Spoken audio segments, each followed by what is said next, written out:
Guidance to train oneself. We must use our lives to train ourselves diligently, we must take ourselves to the ultimate and final goal. This is called an excellent life. If we don't train ourselves, it is easy to get involved in things. For example, if there is suffering, we suffer until we die. So we have to train diligently in order to overcome doubt, worry, sadness, anger, desire, delusion, etc. This is called following a good example. The characteristics of our thoughts are the same, they don't differ much.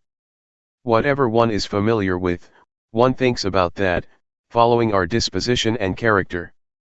The environment has an influence on our lives. For example, someone is born in a good family but the environment is no good, and it gives that person information that is no good. The result is that that person receives bad information. A bad past leads life to delusion and bad actions. This is a law of nature. There are certain states of mind that we shouldn't surrender to, such as doubt and worry, because we still have a way out. Try to reflect on the examples that good people set. The Buddha, for instance, he is the founder of a religion, the enlightened one, the one who clearly understands the world. We should study his example, so that we will understand why the Buddha, the Dhamma, the Sangha, religion, merit, heaven, and Nibbana, really do exist. If we still have doubt about this, it means that we still have suffering. We must understand these matters clearly and go beyond doubt. If one still tries to figure these things out, still doubts and worries, one still suffers. These things should be understood clearly and doubt should be done with, because there are teachers that can teach us how to know and see these things.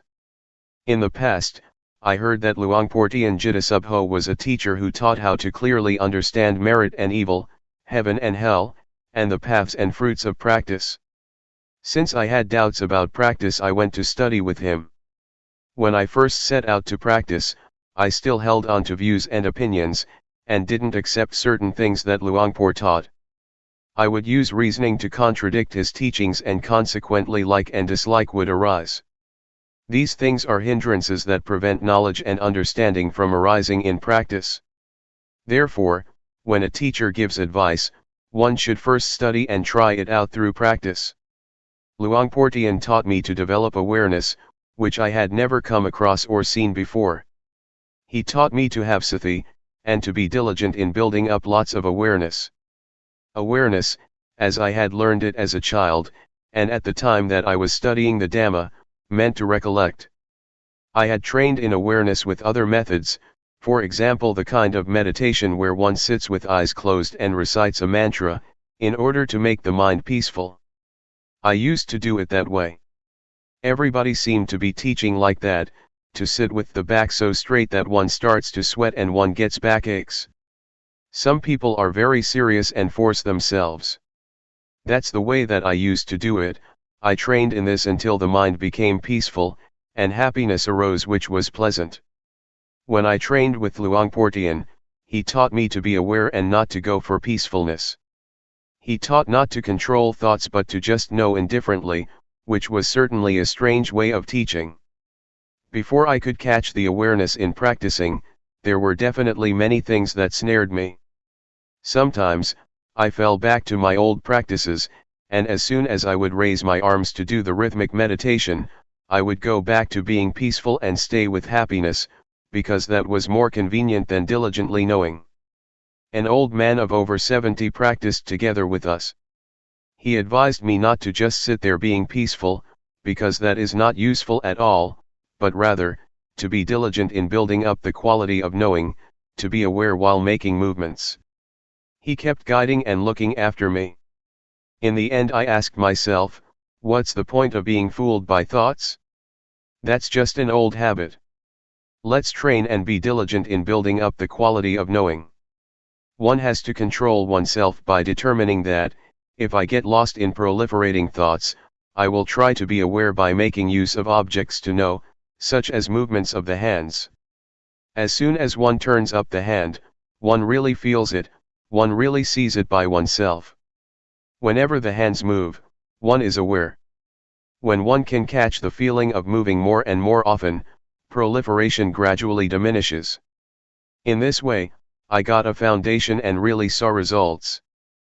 Previously, I used to think about the future and the past, but now concoction would stop on seeing thought, and I would stay with the present, stay with the movements. One really knows the movement of turning up the hand, one doesn't have to wait for even a second. One knows again and again, one really knows many times. When there is truly a lot of knowing, one becomes diligent in building up the quality of knowing continuously, just as when one keeps diligently working and gets lots of work done.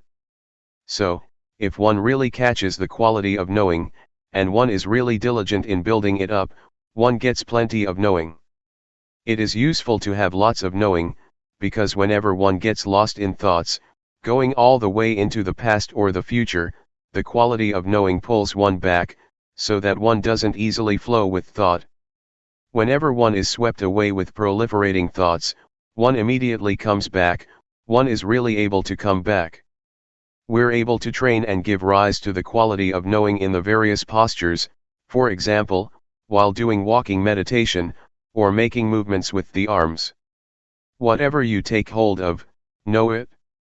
The breathing, know it. Just have only this quality of knowing, and you will have a foundation. Before, I used to stay with the breathing. I would recite a mantra and seek peace, I would force myself to be peaceful.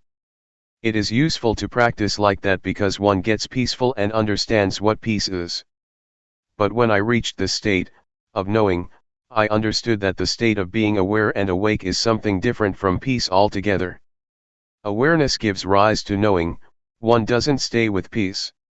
When we blink our eyes, we can know, when we swallow saliva, we can know, moving a finger, we can know, breathing, we can know. Whenever we touch something, we can know. These are examples. Therefore, creating this quality of knowing is a kind of art. It can be created in all postures and movements. All it takes is that one puts forth effort to know what's happening within one's body. It is comparable to having a set of tools that one uses to build up lots and lots of knowing. If one does it in the right way, diligence arises. There is an old saying that says that it is as easy as rolling a boulder downhill.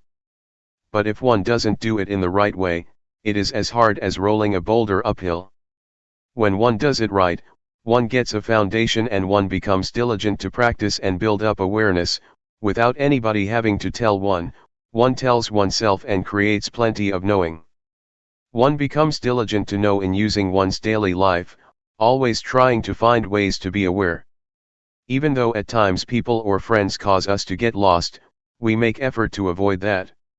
We are careful to take the chance, to know for ourselves the things that arouse knowing, nobody has to tell us. It's like working, when we do it right we are diligent and fluent, but if we don't do it right it's like banging our head against a brick wall. We know and see for ourselves what delusion is like and what knowing is like. We know and see what the advantages and disadvantages of knowing and delusion are. And so, we prevent and deal with things automatically. One has the answers oneself and doesn't have to ask anybody. If there is a lot of knowing and one knows for long periods of time, one will see the conditions of the body, because the quality of knowing is the one who watches the movements.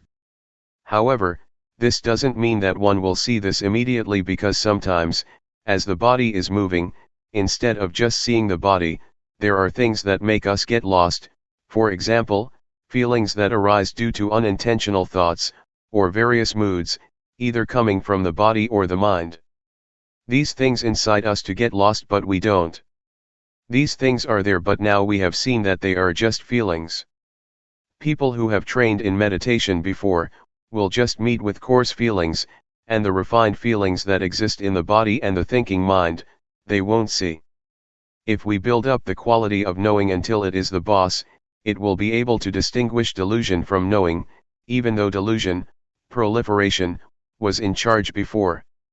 We will be able to pass through subtle feelings without having to get involved. It compares with traveling and passing through various villages. We leave this and that town behind us, and pass through without getting involved. But someone who easily loses awareness, is incessantly interested in the thoughts that come up, reasoning in every way, and loses a lot of time by thinking. Like, dislike, and all the rest of it arise. This is someone who is not determined to walk the path. The Buddha said that, someone who is heedful is awake when others are asleep. Such a one leaves foolish people far behind, just as a well-trained horse leaves a horse without strength behind.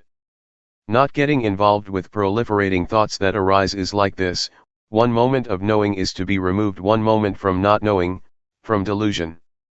One gets further and further removed and one becomes skilled in knowing. It is easy to know. Before, it was easy to get lost, but when one trains oneself it becomes easy to know. The feelings and the various thoughts that make the body move are nama dhamma. When the quality of knowing sees this, one understands the body. Before, the quality of knowing wasn't there yet, and one had not yet discovered that it is thought that orders the body around. One assumed that there was a self that was moving. But when one understands rupa and nama, one understands that rupa is something solid, composed of many things. One knows heat, cold, hunger, and pain, because of rupa. Nama is the mind, feelings and thoughts. It receives and knows all kinds of things. There are innumerable conditions that arise together with the mind. Anger, worry, desire, and delusion, are some examples of coarse ones. They make the mind run wild and it takes them to be self. Actually, they are not self, but one doesn't know that they are conditions of mind, and so one acts following them, until those various conditions give rise to a sense of self, of me, being like that. But when the knowing watches and sees them, one understands that they are only just conditionings of the mind, and one can let go. To sum up, the body that is alive is a lump that consists of two things, namely, rupa and nama. At this point one knows how to separate rupa from nama. And so one clearly realizes the relationship between rupa and nama. This may be called the arising of insight knowledge. It is a really clear realization. Reality doesn't deceive. This point can be taken as a universal standard. Teachers cannot deceive disciples, and disciples cannot deceive teachers about it. Whoever comes to this stage, no matter what nationality one has, or language one speaks, one will see like this. Having seen it, there is no more problem, no more doubt. One abandons and puts things down, right there. When we have our eyes open we can see all sorts of things. For example, we see that this is a rock, that is a tree, and that is a snake creeping over there. It's good to see. If we don't see it's dangerous, but when we see, we're safe. But seeing with the eyes can still be deceptive because it is not a realization. Realizations don't deceive, rather, they set one free. There is security in realizations. To see is to make an end of one's burden. When the quality of knowing sees rupa as a lump of suffering, it creates the feeling of having pity on the body, because the body doesn't know anything, it just does its duty. It gives us signals of what is dangerous, for example, heat and cold, so that we can do something about it. We didn't see this before, and so we thought that I am hot and I am cold. But now we see rupa and so we know how to solve the problem. The body is suffering already as it is just a lump of suffering. One has to breathe, has to swallow saliva, has to blink the eyes, has to stand, has to lie down, has to eat, has to go to the toilet, etc.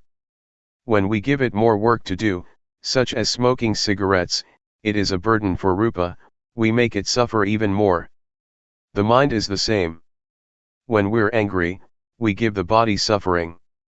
This is oppression that works from both sides, from the side of the body as well as from the side of the mind.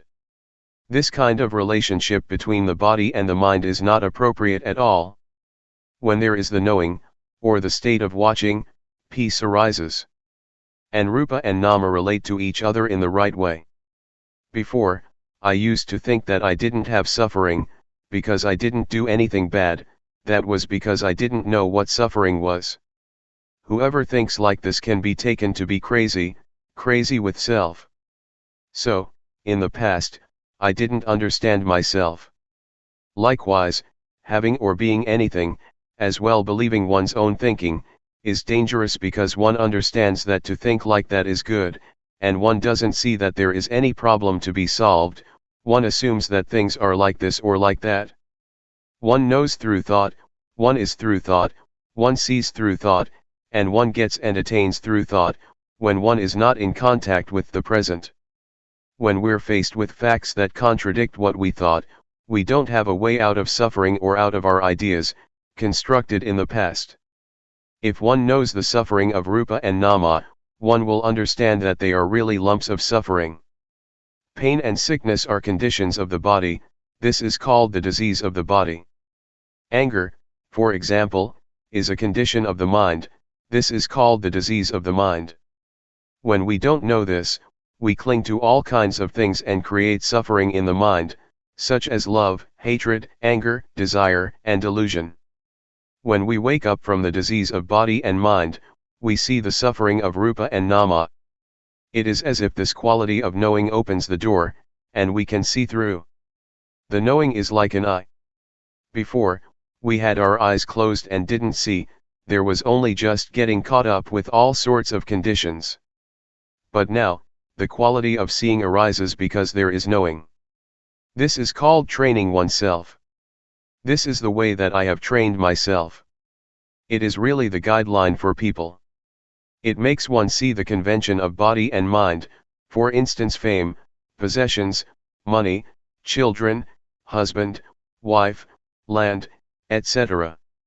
The world is full of physical and mental objects that are convention, inside as well as outside. One sees this penetratingly. It is as if the power of wisdom knowledge sees that these things are conventions of Rupa and Nama, diseases of Rupa and Nama, Rupa Dhamma and Nama Dhamma. Before, we didn't see these states, and so we got caught up in all kinds of conditions. Knowing convention makes one feel light. In the past, I used to go for all sorts of things, superstition, verses, chants, and I believed in rituals. On performing some of them fear would arise, others would make me bold, doubtful, happy, or sad. I ended up with nothing because it's all nothing but convention. A thing is sometimes assumed to be likable and sometimes not likable, it can change, and we go for it all. When I came to see Rupa Nama and convention, I felt light. It is not like ordinary seeing, but when one sees, suffering disappears. The gross kind of suffering, such as suffering that comes from foolishness, delusion, and stupidity, really disappears. It compares to having finished one's studies, one is able to read and write, doesn't get stuck, has enough knowledge and is able to stand on one's own feet. What I'm talking about is a universal standard, it is a fixed formula, just like mathematical formulas, 2 multiplied by 5 is equal to 10, not 11. When all this knowledge arises, one knows what other people are saying, one knows the objects that one looks at, there is just knowing and joy. It is insight, because one now has the eye that sees the Dhamma. It is fun to watch, whatever one looks at, one hits it on the spot. Both material and mental phenomena, inside as well as outside. Whatever happens to the body and the mind, one knows immediately, and one leaves it behind without hesitation. Before, when something would come in contact with the mind would ripple. Now the mind doesn't ripple, rather, the object that comes into contact with the mind is set free. When I was still a layman, I went to practice Dhamma at the Budayana forest, in Loei province. I had to use a wooden platform from a nearby monastery, and I bought a plastic sheet to make a roof. Tattered monks' robes were used as walls, because in July there is plenty of rain. As I was practicing, somebody told me that I should understand Rupanama, because he saw me practicing for a long time without understanding it. Some people said that they knew, just practicing for a week, and they knew Rupanama. But I practiced for 2 whole weeks and still didn't know it. I thought to myself, I really have to see it in my mind, I'm not going to just remember others' words or figure it out with my own thinking. That's how Luangpor Teean taught, he taught to practice and see it for oneself. Next, I thought, Luangpor Teean used to say that he had made large offerings to the monastery, including building a ceremonial hall, all by himself. But I am a poor man, I didn't do all that. I probably don't have a chance to realize the Dhamma. These thoughts made me feel inferior and doubtful. Then I thought, but I've done some good things, maybe not as much as him, but I've made merit, built a monk's hut, and I am not a bad person, I don't have any stains of wickedness. I've always been virtuous because my parents are Buddhists and taught me to do what is good, and that's what I've been doing all the time. Especially when I studied superstition, I had to keep precepts, I couldn't gamble. My character was like this.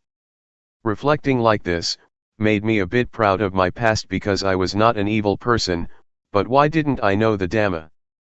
I asked Luangpor Teean, are there any practitioners who don't get any knowledge after having practiced? Luangpor Teean said, that has never happened. It seems that I am the first one, because after 2 weeks I still don't know anything, I remarked. Luangpor Teean walked up to me and grabbed my hand. I said, you have made merit and made offerings, but I have never done as much of that as you, I guess I don't have the merit to know. He answered, never mind, don't worry. Are you practicing sincerely? I said, I really am, Luangpor. Luangpor Teean said, practice here for 1 month. How much money do you get for 1 month's work? I answered, I get 1,000 baht a month. In those days I was a hired hand, making doors and windows for houses. This was building work, skilled labor, and I would get at least 1,000 baht a month. Next he said, if you practice for 1 month and you don't get any knowledge, I will give you 1,000 baht, I really promise you that. But you have to practice sincerely. From then on, I was energized in practicing. Practicing in those days, I would sometimes get lost in criticizing certain monks, thinking that they didn't have the same virtue as me, because I saw them playing and joking. Sometimes, they told me to go and look for bamboo shoots or to climb a tree and collect fruits. I asked myself, is this called practicing Dhamma? It made me think about leaving. But having reprimanded them in my mind, I no longer looked at others. Instead, I only watched and listened to Luangpor Teean. I didn't pay attention to others and create a mess and a burden for myself. So, I made a firm resolution to build up awareness, to build up sati. After practicing Dhamma for less than 20 days, I had an experience and lots of knowledge arose. When practicing in the right way, it becomes as easy as rolling a boulder downhill. But when doing it wrong, it is like rolling it uphill. Doing it in the wrong way is just a burden, there are many things that one doesn't like, and then one goes and thinks about them. One is thinking, reasoning, liking and disliking like a madman, and this makes one not attain the Dhamma. Building up the quality of knowing, or awareness, is not something one can think up, rather, one has to practice in order to know. In the past I had been an occult healer, and had verses and chants. When I built up the quality of knowing, that stuff just dropped off. I didn't do anything about it, I wasn't the slightest bit reluctant to give it up. There was no more foolishness, delusion, attachment to rituals, and playing around with witchcraft and sorcery in my mind, from that moment onwards. I used to think that I was a magician, able to heal the sick. An invulnerability chant has to be recited until one feels that one's body swells up, and becomes so big that it squeezes against the walls, or until one perceives a razor blade as a blade of grass. Then one has reached the end of the recitation. To do this well, one has to recite often. Magic chants depend on recitation, they depend on training in psychic powers. Sometimes I would chase off ghosts, I would cut off their heads with a sword, making a loud sound. I've done that for many people. When I built up the quality of knowing, I stopped doing all that stuff. One day as I was practicing, Luangpor Teean came walking over and asked how I was doing. I answered him without being afraid of anything, I know Rupa Nama now. Luangpor Teean said, if you get understanding from practicing in this way, then do more of it. Try to keep up with thought, watching it. This refers to unintentional or sneaky thoughts. If no thoughts occur, then watch the movements of the body. Whenever thoughts arise, be in time to watch.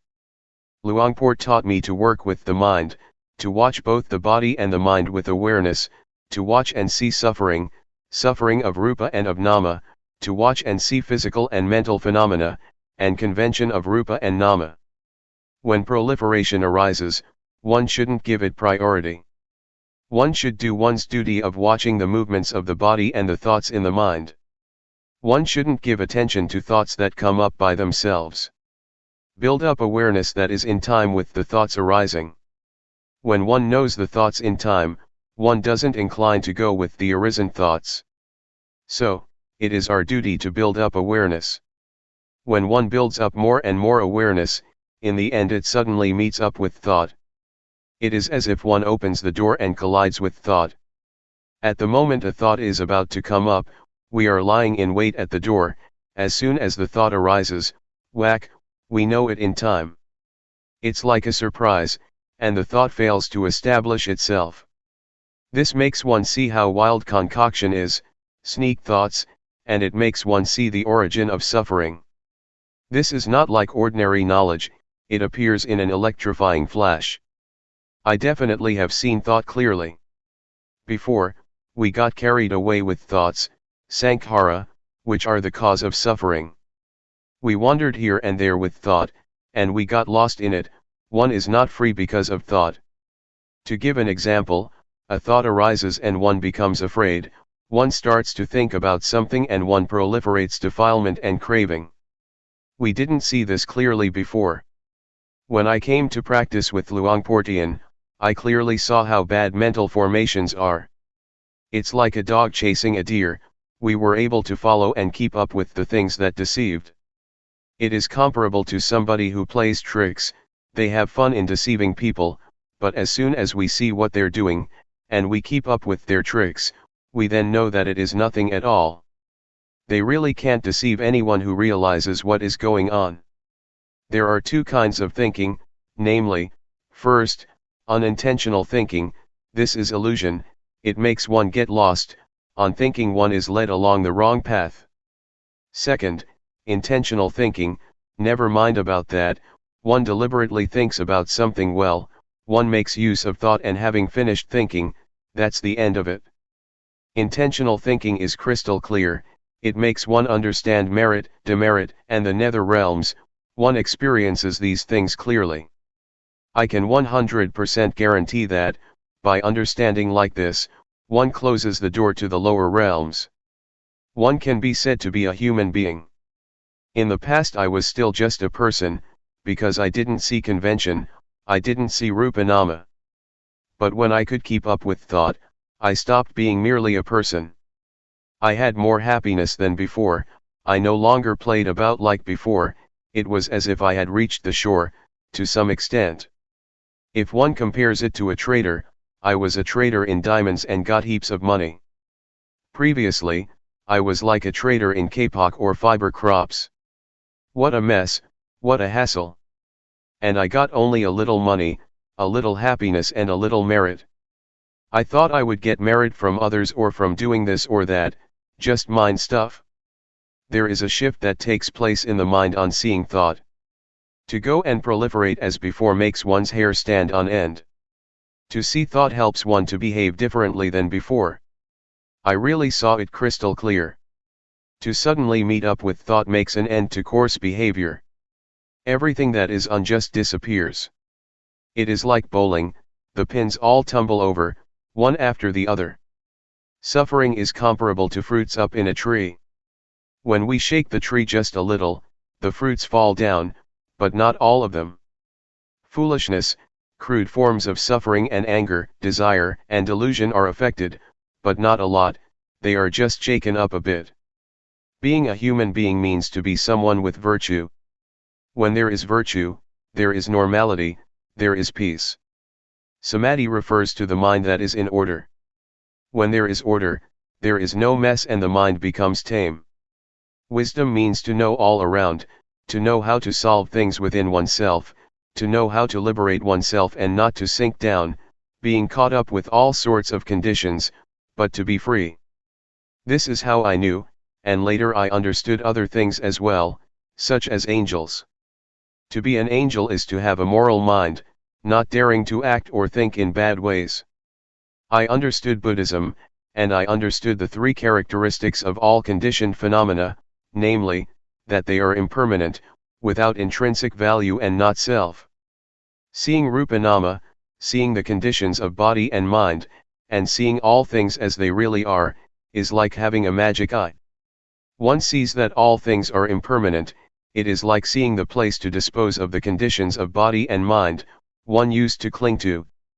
The mind becomes clean because there is no rubbish lying about in it, there are no smuts of love, regret, anger, suffering, obtaining, losing, winning or failing. This state of mind is called, seeing the three characteristics. Merit is to have an upright mind. Religion exists within us. Evil has to be abandoned at the body, speech, and the mind. If one still thinks, talks and does bad things, to take refuge in the Buddha, Dhamma, and Sangha by reciting a formula, is useless. I didn't know this before, I thought that thinking was something refined, that whatever one thinks, nobody sees it. But in seeing it I know that unintentional thoughts are gross, they are dirty, and because of that I don't dare to think. When one doesn't dare think, how is one going to talk and act? So whatever is bad, I don't dare do it, not even to think it. This is called being an angel because one is established in the morality of angels. The kind of angels that one can really meet and see are the angels that arise in the mind, that is, one is afraid of evil, one doesn't dare to perform what is bad. As for the conventional angels, they refer to kings and important people, who have happiness and ease, without much suffering. On reviewing the previous stages, from seeing Rupa Nama onwards, it appears as if Rupa and Nama encourage us, they don't leave us. The three characteristics don't leave us. They are like a stack of provisions, or reserve players at a sports event. In other words, they are a big army. Seeing the stages all the way through gives us encouragement. One knows, sees, and understands the three characteristics, and it is as if they keep following one continuously. To be an arahant, refers to the mind that is utterly pure. When one enters the stream, that leads to Nibbana, the angels come to praise one. It is only human beings that are able to reach the path, fruits of practice and Nibbana. Therefore, human beings are considered to be the uppermost beings. It says in the scriptures that being born as a human being is a great gain. In the state of being human, the mind really rises higher. It is not just a matter of having 2 arms, 2 legs, and a head on top of the shoulders. That is still not a sure thing. It might be a spook, a giant or a hungry ghost. But practicing up to this stage, one really is a human being. When one walks to the plane at the airport, there are certain conveniences. On walking to the door just opens up for us, no need to open it yourself. Going up, there is a conveyor that takes one's suitcases, one doesn't need to carry them oneself. A Brahma god doesn't have 4 faces, as some will have it, rather, this refers to the qualities of loving kindness, compassion, sympathetic joy, and equanimity. When I understood like this, it made me think of those who don't know yet. I wanted people to know and see. I thought of this and that person. I thought of my father has died. I thought of my mother. All right? I'm going to teach my mother. I'm going to teach my brothers and sisters. What I've been saying may not be all of it, but if one really studies and practices, one will know many things and doubt will come to an end. It will make one see right and wrong. This is called realization. One will shift from being a person to being a human being with morality. Training and practicing until there is realization, will give one sufficient understanding about angels, about Brahma gods, about virtue, firmness of mind, wisdom, religion, merit, demerit, and Buddhism. One won't have any doubts, even about such matters as visions, ghosts or whatever it may be. The mind will be steadfast, not attached to any ceremonies. Everything comes to a conclusion within oneself, and so one stops searching for teachers.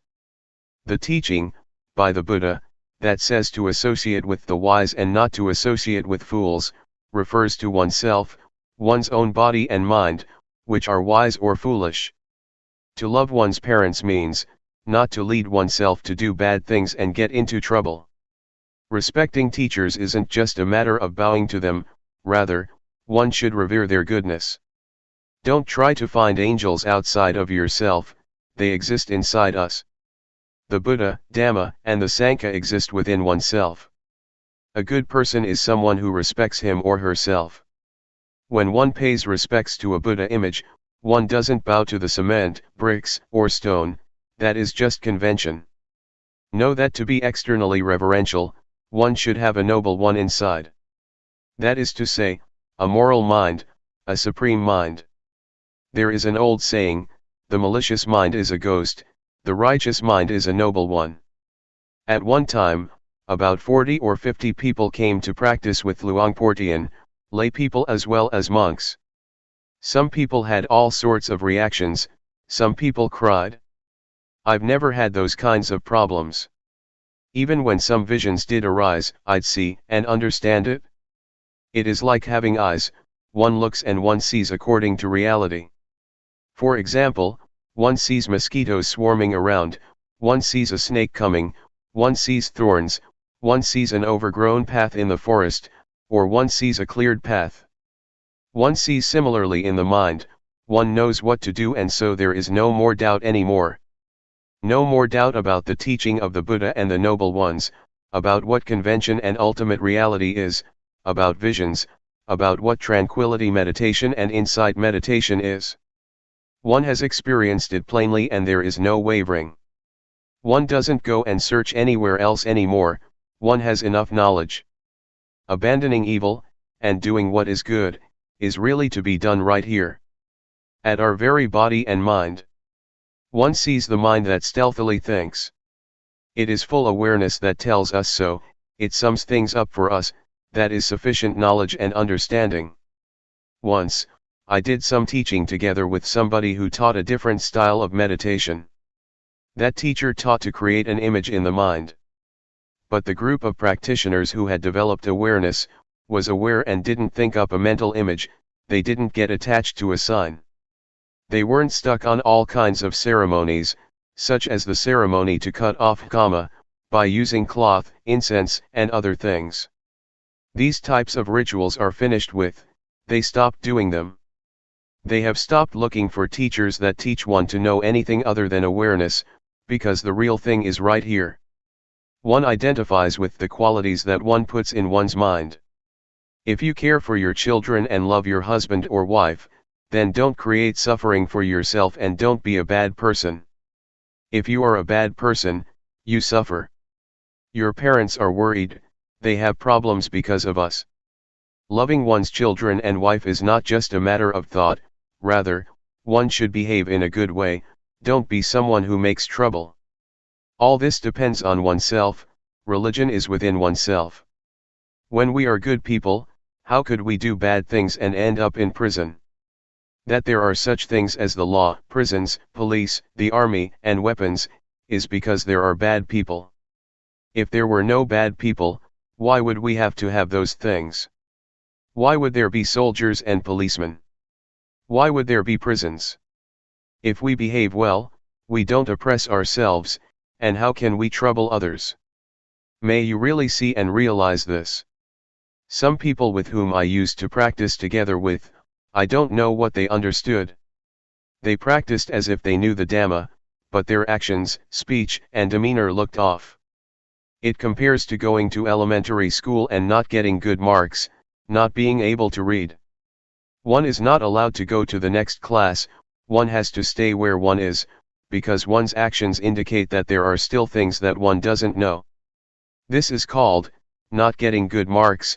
One doesn't find the way and so can't proceed. If one really finds the way, one doesn't back up. Just seeing the three characteristics is enough to pass the grade. One doesn't get involved in conventional forms, one is able to liberate oneself in a good way. It makes one incline and flow in the direction of being without suffering. One practices continuously. It seemed as if practice was shortened, it was not as difficult as before. Before, it was as if the body moving was one thing, and the mind thinking, another thing. It seemed that the one who saw thought would pull things back and solve the problem. But now, I don't have to solve any problem, only just watching, and everything comes to an end. The state of watching means to watch whenever something arises, just watching and one passes onwards, continuously. So, I came to understand, I came to see that this is the path to overcome suffering, this is the living of the spiritual life. The state of watching is not stained by anything at all, because one doesn't get caught up, one just watches. And so, one is not involved, one is able to pass onwards all the time through seeing in a pure way. The state of neutrality means that one is not caught up in happiness or suffering. There is just watching, one sees happiness, one sees suffering, one sees knowing, one sees not knowing, one sees peacefulness, whatever happens, one sees all of it. One sees inside and outside oneself, not getting caught up. Even when people abuse, blame, or praise us, we just watch what happens. Whether it's cold, hot, or one is hungry, there is only just watching. This state of watching makes one extremely nimble, it makes one pass onwards. Having reached this point, one has a very high degree of agility. Like a car driving on a deserted road, there is no need to be careful.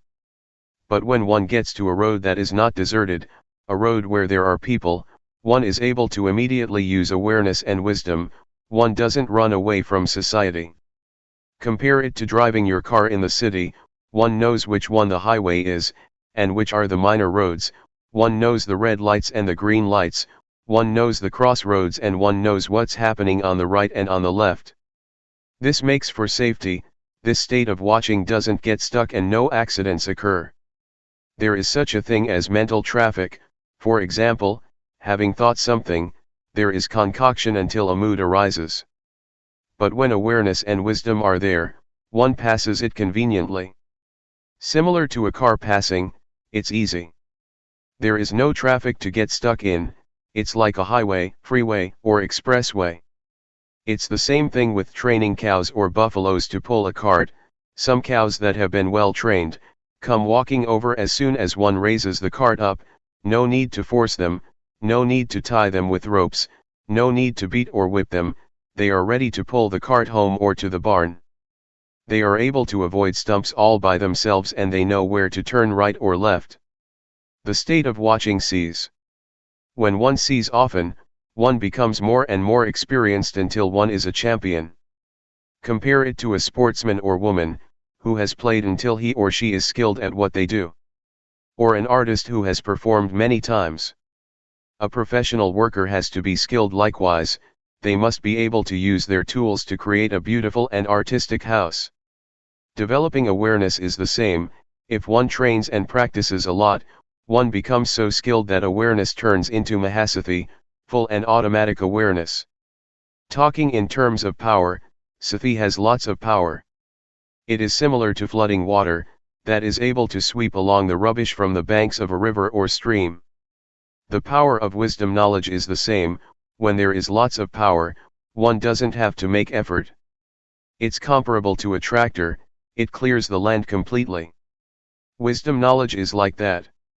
For this reason, the things that are dirty, the things that are corruptions of the mind, that are stuck in one's character, until the attachment to them as being me, is as hard as a diamond, become as soft and gentle as silk, because purity of mind has arisen. The three fetters of 1. Self-view, 2. Doubt, and 3. Attachment to precepts and practices, are not just things in the scriptures, they exist in all of us. The 84,000 teachings in the Tripitaka, ancient Buddhist scriptures, exist in us, here. They are to be found in this fathom-long living body. The nature of our actions depends on our minds. One may be a spook, a giant, a devil, a hungry ghost, a human being, a person, an angel, or whatever, it all depends on our very minds. The state of watching and seeing doesn't get caught up, there is just watching and seeing continuously. In the end, self-view diminishes, that is to say, the ego diminishes. The state of watching continuously is the state of normality, therefore, virtue arises within one. It helps to destroy anger, desire, and delusion, which presently exist in us. Actually, those are the gross defilements, they are still there, but not fully, not 100%. A worldly person has 100% anger and gladness. When awareness has been developed, gladness and sadness gradually diminish. This indicates the quality of awareness. We both have moods of liking and disliking, wanting and not wanting. The state that clearly sees those moods indicates whether one is a noble one of low or high caliber. One can measure it with this. One shouldn't measure it by external forms or characteristics, such as whether one is ordained, how long one has been ordained, whether one is famous and has a title, which means in the world being this or that. That's not it. Rather, it's a matter of how level the mind is, how much does it go up and down. Is there much variation? If one still goes overboard with laughter when one is glad, it means that one has 100% gladness. This is called still being a worldly person. The state of seeing is like this. It doesn't get caught up in anything, but it is neutral, it is normal, and therefore, it is real virtue. To determine to observe precepts is external virtue, one looks after it, in order to live together in society, which is a good thing. As for the real training in virtue, it is the kind of virtue that melts and digests the defilements, so that the mind doesn't go up and down, because one sees them and so they can't remain. Doubt and attachment to rituals are abandoned, because one understands that everything is dependent on our actions, it is not an external matter. This state of watching, seeing, and not being caught up, is a formula, it is a guide in living one's life. It gives us this guidance, one doesn't have to recite or remember anything. The quality of buddho doesn't arise from reciting the word. Buddho means to know, to be awake and to have a joyful mind. In whoever the state of knowing, being awake and joy arises, that person has buddho in his or her mind. And it will protect and look after us, so that we don't fall into harmful states of mind. Just as the saying goes, the Dhamma will inevitably take care that a practitioner does not to fall into bad states. The Dhamma yields results, if one really knows and sees the way that should be known and seen. The more one studies, the more one sees clearly. Confidence will arise as well as deep devotion to the Buddha, the Dhamma, and the Noble Sangha. The state of realization and clear knowing is Vipassana, insight. So, insight is not about seeing colors and lights, heaven and hell, externally. Heaven and hell exist in our very minds. One shouldn't pray to angels, to come and help one in this and that way, that is appropriate for someone without a refuge, who hopes to find an external refuge in an illusory way. Being an angel means that one's mind has a sense of shame of wrongdoing. If everybody were to have this quality, there would be no need for prisons in our country, because everyone would protect themselves and no one would create suffering for others. So, seeing clearly in this way makes one abandon self-view, doubt and attachment to rites and rituals. It means that one turns around and solves problems within oneself. This state of watching makes one pay respects to the qualities of the Buddha, rather than to a golden image. It makes one pay respects to the characteristics of the Dhamma, rather than to books, and it makes one pay respects to the virtuous qualities of the noble Sanka, rather than to robes and a shaven head. The meaning of the word monk, is an excellent person, someone with a good heart, that is to say he or she doesn't get angry, doesn't desire and doesn't get deluded. The kind of thoughts that say, he insulted me, I won't give in, don't exist in someone like that. There is just letting go, and understanding arises, clear seeing, until there is no anger. Getting and losing, happiness and suffering, praise and blame, are ordinary things in the world. Nobody can be their owner. And it is the same with sights, sound, smell, taste, bodily sensations and mental phenomena. They are things of the world, they belong to the world, they are not ours. Even sight, sound, smell, and taste have a worldly flavor to them. People don't know or understand it like this, and so they always have a sense of lacking something. For example, one is a slave of desire. The state of watching and seeing makes one feel satisfied, there is a sense of enough, there is no lack of anything, no shortage, and how are we going to suffer? Therefore, when there are virtuous qualities in all of us, we don't get deluded, we abandon evil, do what is right and our minds are pure. The state of watching helps to cut down on things and it makes us understand. It makes us able to overcome suffering. What it comes down to is, a handful of Dhamma. The Buddha once compared his teachings to a handful of leaves. So, understanding the Dhamma, is not something difficult for someone who has reached the state of watching. This is true regardless of whether one has studied or not, because attaining the Dhamma is not connected at all with studying. Rather, it is a matter of training oneself to let go of what is bad, to do what is good and to purify the mind. That is what Dhamma is.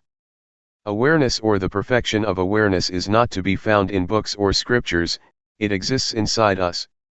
Don't be afraid of the ghosts outside, the ghosts are in your mind.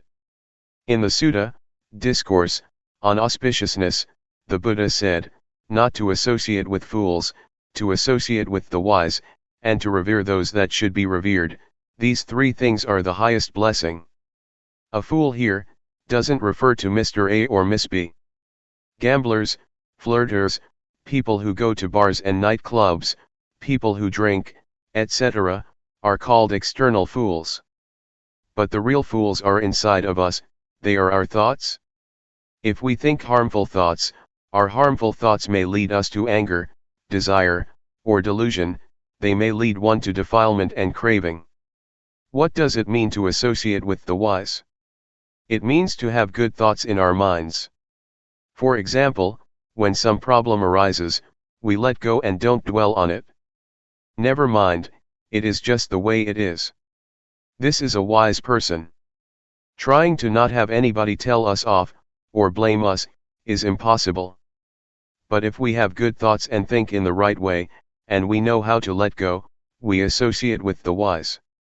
It doesn't mean to get attached to this teacher or that monk, or getting deluded to the physical form of the Buddha, as was the case with the monk Vakali, who kept following and staring at the Buddha. The Buddha saw that this monk was getting lost, and so he taught him that, whoever sees the Dhamma, sees me. The monk Vakali then determined to practice the Dhamma and finally, he realized the Dhamma. This is the way that I see, and understand this matter of not associating with fools and associating with the wise, one should see it broadly, in all its aspects. It is comparable to light that radiates outwards, that way one knows completely and all around. It is not a matter of sitting with eyes closed and knowing, but one knows at the time one's eyes are open. Wherever one goes, one knows as one is living one's life as usual, being aware at the same time. The Buddha said that, whoever is aware continuously is like someone who lives in comfort at home with one's parents, there is warmth, kindness, and one is safe. What I'm saying comes from my own experience in training myself. It may not be elaborated in detail, but when you really determine to practice you will have your own experience. You will know the taste of it yourself, and learn plenty of lessons. We must experience and see things for ourselves, we must let go ourselves, we must be liberated ourselves. Once we have a foundation we will find the path, this is a law of nature. The state of watching, the state of knowing or awareness, compares to being at home with our father and mother. Of course then we are safe, we're free from all possible dangers because our parents protect us. This befits the saying, Sati and Sampajanya are things that are of great assistance. Sati is recollection, or mindfulness, and Sampajanya is realization or full awareness. The state of watching is something superb, because there is emancipation, there is safety, there is cleanliness, purity appears, it is lofty virtue, lofty firmness of mind and lofty wisdom. The state of watching helps support us to understand the conditions of body and mind, to know convention as convention, to know the suffering of Rupanama, to know the disease of Rupanama.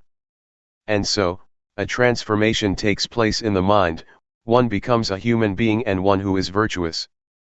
Pubpegatha punyatha means having done good things in the past. For example, yesterday or today we've done something good.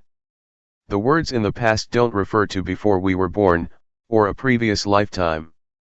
In the past here means actions done earlier on, such as yesterday, last week, or last year. So if we have received good directions, the results will be good, and our minds will become more and more pure. The mind of a virtuous person goes back to nature. His or her body and mind are in a state of normality. The process of knowing more and more takes us to the stream of liberation.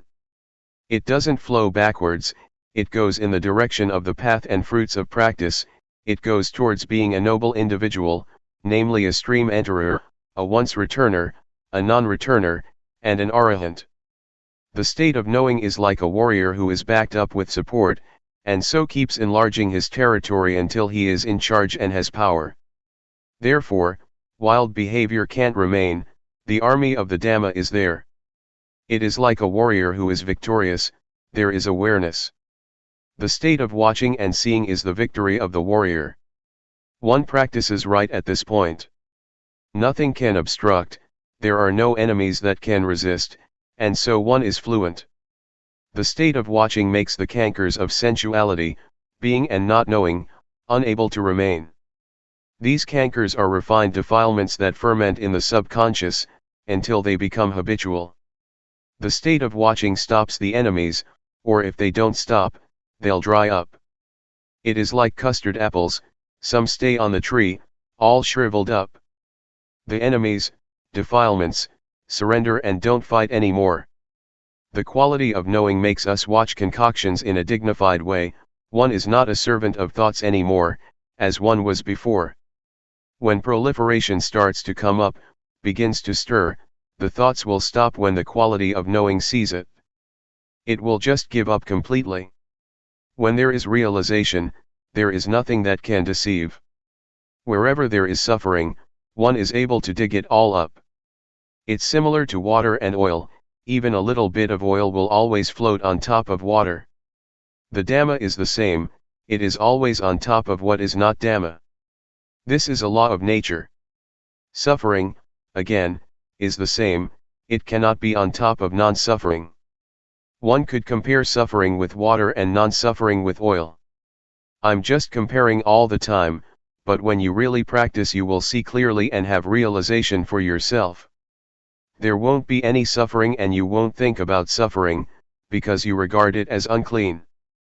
Just like someone who has clean clothes on, how can they let dirty things soil it? In case something soiled it, they would brush it off immediately. It is as if in the past we were dirty. That's why we let anger and suffering stay with us for days on end, we had never met the intrinsic purity and cleanness of the mind. But when we discover the cleanness and purity of the mind, we no longer allow dirty things to be there. The suffering of clinging to the ego is a refined kind of dirtiness.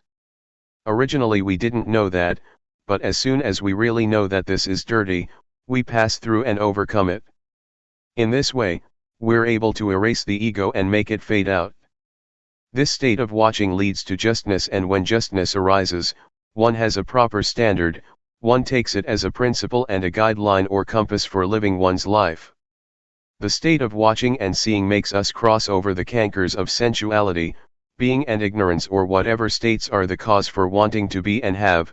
The mind is liberated continuously. In the scriptures it is mentioned that, a stream enterer and once returner, first and second stages of enlightenment, are people who still get reborn, that is to say, after death they are reborn in order to strive to be an arahant, fully enlightened one, in the future. But I understand the word rebirth to mean thought, interest or whatever causes interest. When one has overcome that, one doesn't go back and think about things many times. For example, the eye sees a form or the ear hears a sound, as soon as one perceives it in one way or another, one reaffirms it, and thinks about it again and again until, for example, craving and lust arise. For a non-returner there is only one life, this one, which refers to thoughts that sneak in just once, and they won't go back to think about old stuff. They have realization and power, having thought once, it fades, they don't return to it and so there is no rebirth. The word birth doesn't mean being born from mother's womb, that kind of birth happens only once, everybody knows that. But being born here, is the birth and death of Namarupa, in other words, the endless arising and passing away of the feeling of self. The Buddha said, before I attained insight knowledge, I wandered around through samsara, the round of transmigration, for countless lifetimes. I searched for the house builder, that is to say, craving, the thing that creates being. Being born is suffering each time. The words countless lifetimes stand for the arising and passing away of Namarupa. The collected birth stories of the Bodhisattva, a being striving for Buddhahood, refer to this. It doesn't mean that the Buddha was born as a rabbit or whatever in previous lifetimes, but there is nothing wrong with that explanation. The birth of a non-returner is a thought arising, which they immediately leave behind and annuls, so that nothing remains. It doesn't have value for him or her, and no karma is created. Such a one is not a servant of thought, they are free. They relate to things as being me or mine, only very little. Those things drop off. We discover and see these things without anybody telling us. It is the quality of knowing that tells us. It informs us of what is right and what is wrong, all by itself. One really sees clearly. The four jhana, meditative absorptions, have various factors. The first jhana, for example, has 5 factors. Jhana are hard to understand, one has to see them for oneself. One is capable of generating them, they make one get stuck because of their attraction, they give one a sense of happiness which is called worldly happiness. But the happiness that is beyond the world is without allurement. When the state of seeing arises, the mind becomes more and more liberated, and it leads to ultimate purity. A change takes place, namely, one is released from all kama. The words me, and to see, are separated from each other. There used to be always me, deep down there was still a self in the mind, but after practicing fully they become separated, and can't be connected again. It is as if form, feeling, perception, volition, and consciousness drop off and shatter like a bottle or a glass, they become unusable. At this stage of practice it is necessary to have a teacher. Let me tell you some of my experiences about this level of practice. That day after the midday meal, I didn't get up from my seat. I kept sitting until all the other practitioners had got up. Luangpor Teean saw me sitting and asked me, "What's up?" I told him what results had come in my practice. He said, "You're a fool. When those things drop off and are separated, why don't you come back to awareness?" Then I understood what Luangpor Teean meant, when he would teach that there is inevitably knowledge, meaning final knowledge, when the mind is liberated. When I got back to my hut, I put the kettle and my cup down, feeling proud of myself. After a little while, it happened again. When I looked right at the spot, I understood that when the mind is liberated, there must be knowledge of that fact. These things depend on each other. It really is the state that is beyond birth, aging, sickness, and death. It is like the five khandha, form, feeling, perception, volition, and consciousness, fail to work. In the past these five things diligently performed their duties, but now, they dropped off, shrunk up and stopped altogether. They were ready to return to nature. But one's life must go on, and so one must keep being aware continuously. Whenever one forgets or gets lost, one should come back to awareness. When one practices in the right way, it cannot be otherwise. Having come to this point, it made me think back to my parents. It was worthwhile that they raised me. Their son was born in order to reach this final goal.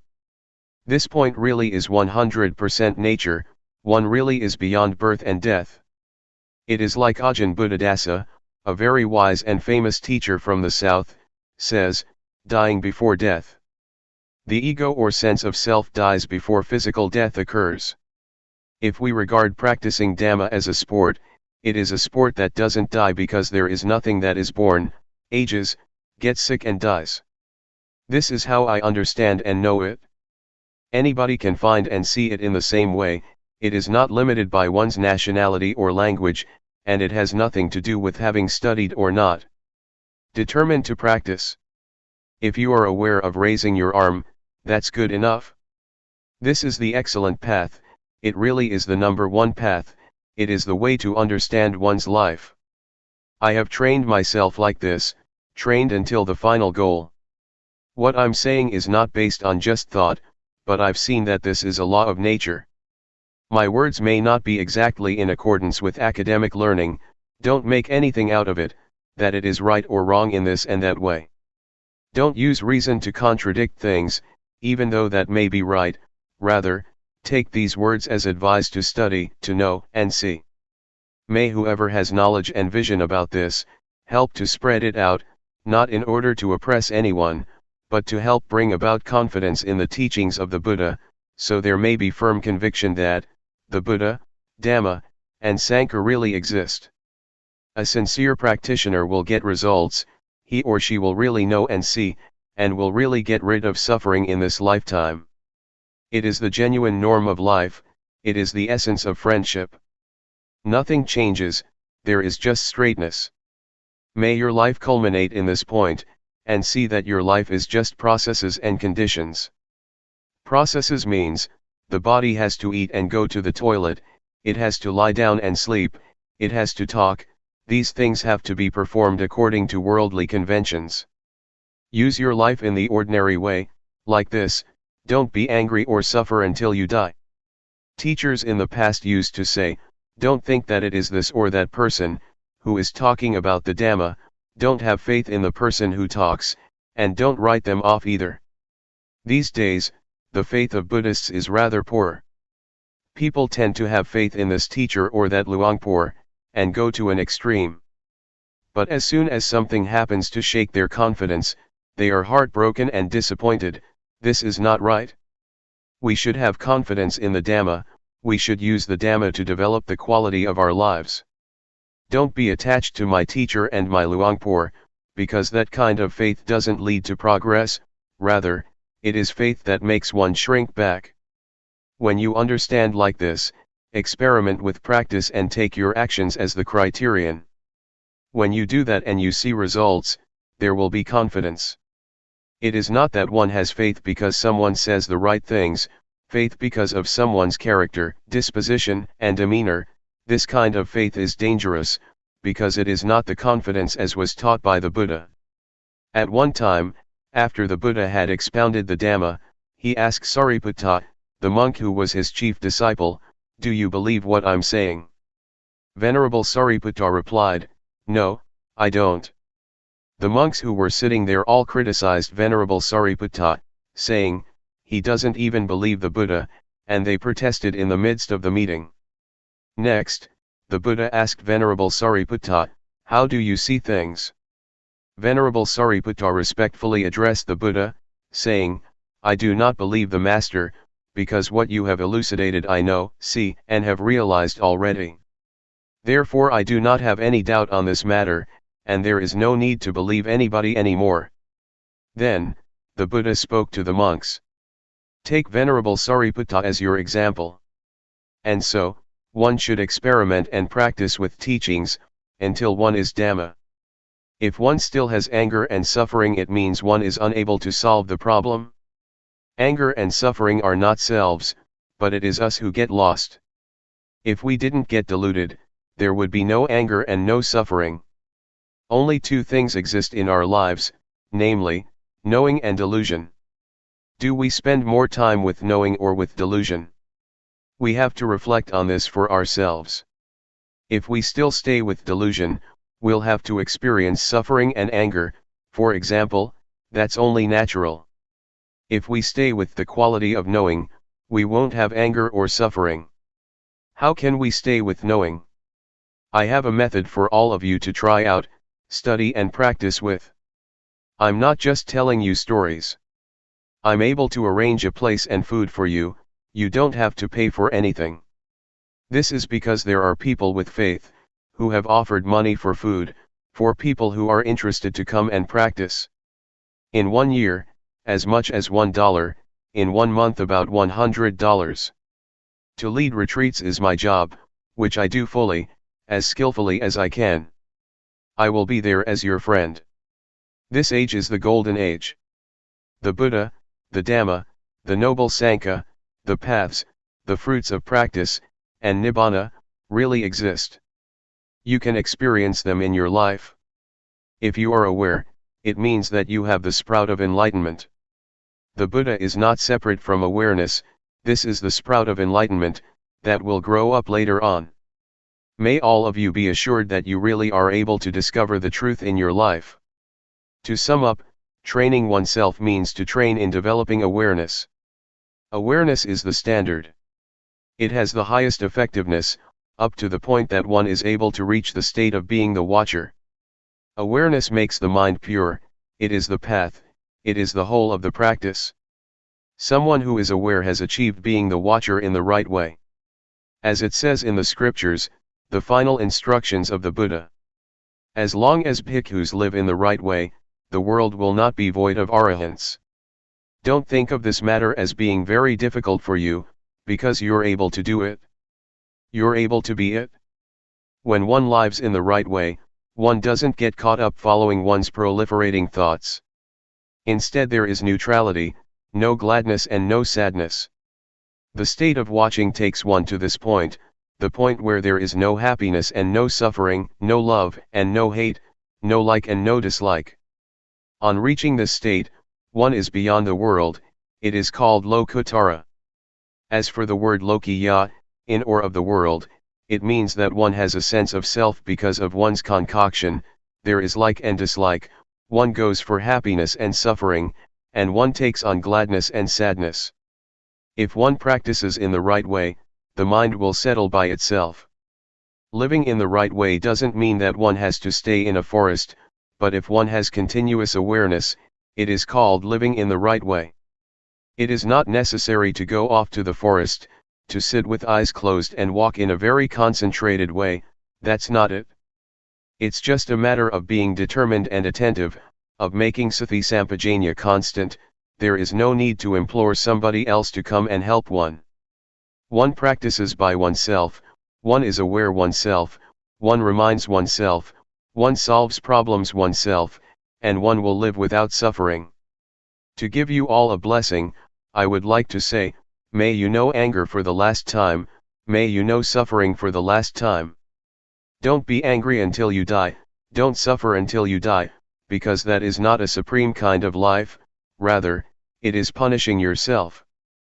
Polishing life with Dhamma. Luangpor Teean spent 5 months at a monastery in the state of New York, in 1994, and sent a letter taped to monks in Thailand which was published, and is translated here. Let me entrust my friends with Dhamma. With the word friends, I don't mean people of the same age group, who all like each other, what I mean is friends in birth, old age, sickness, and death. Regardless of whether we like each other or not, we are all friends in this regard. The atmosphere here at Juangyuran Monastery, Carmel, NY, is very good. It is a big forest monastery, shady, cool and peaceful, with all kinds of big and small creatures. I meet deer every day. Yesterday, I saw a mother with young twins. Lovely. They walked up to me, as I sat still. They passed me by, about 8 meters away. I didn't make a move. They came quite close and watched me. They seemed astounded and stamped their feet. It was good fun. The weather is nice and cool, it is comfortable. The forest is big, all just big trees. It is extremely suitable for meditation. I have never come across a place as suitable as this one. When I think about practicing, I do think about my friends. In Thailand, that means Khong Ka Mountain Monastery, and Akarliko Forest Garden, which are places that are used for practicing meditation. The foremost knowledge of human beings. The knowledge of meditation is an important knowledge, it is the foremost knowledge of human beings. If we human beings don't study about meditation, our life does not have value and there will be problems throughout our lives. Our lives as human beings are the results of the past. Much information has been accumulated, it's a complete mess. There is both right and wrong, foolishness and delusion in the body and the mind. This is because our body is the result of the past, the result of our life in the past. Using body and mind in the wrong way compares to a second-hand car. Our body and mind are just like a second-hand car that has been used for a long time, it has been damaged all over and is in a state of bad repair. Being aware is like repairing it, like cleaning away the past and returning it to its normal state. Awareness is like a garage for fixing up life, and bringing the body and mind back to normal. This is called meditation. Meditation is making things better, it doesn't mean reciting a mantra, meditation is fixing things up. Making the body and mind better, more normal. Whatever is not normal is cleaned up and discarded. What remains is normality, this is meditation. The method of meditation. The method of developing meditation, especially the method of developing awareness as taught by Luangpor Teean, is a way that is straight, it is a shortcut, it is extremely appropriate. I have never heard of anybody teaching like this. Previously, I studied all about meditation, I practiced with closed eyes and recited a mantra, until the mind became still and peaceful. I would sit in peace for 1 or 2 hours, I was attached to the peace and happiness. Sometimes, visions would appear, sometimes I would use magical verses or imagination to help the meditation. I played with these visions and imaginations but I was attached to the peace and happiness. I valued it highly and cherished it a lot, I dearly loved the peacefulness. Wherever I went, I would think about it, when I was in the fields, I would think about my meditation room, I wanted to sit in peace. Some days I really had an appetite to meditate, as soon as I got home I would have dinner and go into the meditation room, before I had sat down properly, I was already peaceful. It would happen in an instant. It was bliss. I practiced like this for over 10 years. I was stuck. I thought that I was doing the right thing, but when I met Luangpor Teean, I was told to sit with eyes open, to make movements, to be aware and to be diligent in knowing. A strange teaching. Sometimes, I couldn't accept it and I didn't like to make movements with the hands and arms, it wasn't as good as sitting there in peace. When I first trained myself with Luangpor Teean, there was conflict and I had lots of reasons for it too. But as soon as I determined to train, and practiced a lot, things became clear. This is building up the quality of knowing, it's not thinking, it's not sitting there being peaceful. The eyes are open, so one is aware. Be aware a lot. This is a straight method, it goes straight to awareness. Awareness is the development of the Dhamma, and this is the way to have lots of awareness. This has nothing to do with reciting words inwardly. Meditation is to build up much awareness. To develop means to do it a lot, to have a lot of awareness. This is how I understand it. Before, there was peace, I used the method of recitation, but recitation, whatever word it may be that one uses, is not meditation. Real life is the present. Meditation means to be diligent in knowing, knowing directly, in a straight way. The things to be known are there. The body, for example, is an object to be known. Why is it that we must always focus on knowing? Because our minds instinctively rush out ahead and rush backwards, there is just future and past. For this reason we create movements in the various postures, all the time, in order to be now. Now is what real life is. Real life is now. So we practice with that. Go inwards with the quality of knowing. Directly and straightly. Know meticulously. Make it very clear, don't let there be vagueness. Make the posture that you're in clear, break it up in stages, moment by moment, so that it becomes clear. It is similar to training in writing. At first one writes the A and the B precisely and clearly, in detail. First, one should write the characteristics of the letters clearly. One shouldn't start off writing indistinctly. This is the same, creating movements, creating a form can be watched clearly, it is not blurred. When we watch the breath, sometimes, we fall asleep, it's easy to lose oneself in it. And closing the eyes makes matters even worse. It is not natural to close the eyes, and so one drops off to sleep even faster. In making movements with the arms and hands, we don't close our eyes. As with learning how to write, the movements are extremely meticulous. The knowing enters into the movements, in the most direct and straight way. On watching the body one sees the mind. On watching thought one sees Dhamma. At first, we talk about watching the body, but we'll see something else too, feelings.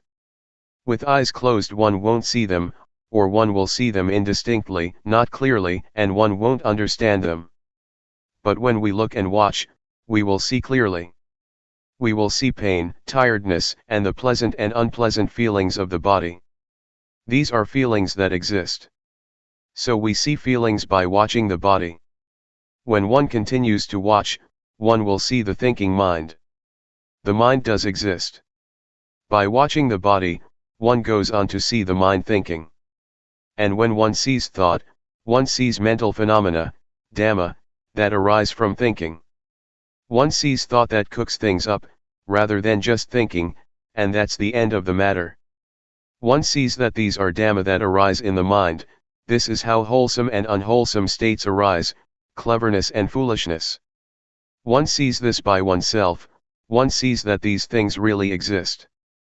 Altogether there are 4 kinds of things. Instead of watching the body and only seeing that much, one comes to see feelings, the mind, and mental phenomena arising. One sees things that are there and exist in their own right. Seeing through thinking, seeing through knowing, and seeing through discovering. Before, I didn't know, I thought that all those things were I. We tend to think that all of it is self, that they are mine. And so, one gets involved, one gets stuck, one is deluded and one relates to things in the wrong way. All of it is I. But as soon as one really sees it, one sees that these things are nature, they are things that exist in nature. As soon as one sees that, one puts things down, right there. In this way, things just pass by. It is as if it is no longer one's business anymore, to get involved in it. One sees reality, things that really exist. Feelings really exist, they have their own ways. The mind that thinks is one thing, that which knows and sees is another thing. Whatever arises in the mind, that is a pair with the mind, whatever phenomena, wholesome or unwholesome, those things do exist, and one sees them, one discovers and sees, one suddenly meets them. Having discovered them, one passes them now. We can say what they are, that they are this and that, and we can pass on. We watch with awareness, we watch continuously, we watch the body continuously, we are aware of the body incessantly. When we watch, we see. Sometimes, we watch the body and we see thought. The movements are one thing, thoughts going out, are another thing, and awareness is still another thing. When one looks, that's the way it is. It is comparable to there being 3 separate things, 1, awareness, 2, the movements, 3, thoughts going out. When one watches a lot, one sees, one's vision becomes sharp. The state of watching develops and grows, it knows and it sees. It is quick, swift, it keeps up with things. This kind of eye knows in time, it knows in time what's happening. One keeps watching, and the awareness that is abreast of things suddenly makes a discovery. It is seeing through discovering, not seeing through thinking or seeing through knowing. Seeing through knowing and seeing through discovering is different. Seeing through thinking is far apart, seeing through knowing comes a bit closer, but seeing through discovering meets things in an immediate way. The posture of sitting and the movements we make, are solid objects, they are rupa, rupa dhamma, physical phenomena. What orders the body to get up, sit down, walk and move, are nama dhamma, mental phenomena. In other words, it is the mind that knows things. In actuality, these things are nothing other than just the body and the mind. Body-mind, rupa nama. The words body and mind are limited, but the words rupa nama are terms that indicate mastery. There is mastery just as with learning how to write.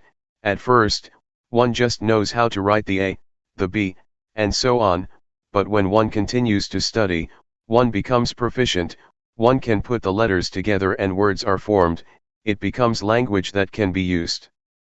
This is the same, one sees rupa dhamma and nama dhamma. There is just this much. The body, from the top of the head to the soles of the feet, is a lump. As for nama, it can't be touched but it has power, it orders the body around to do this and that. It is the boss, the body is the servant. This is an old saying, in Thailand, that we all know, but we don't see it through discovering.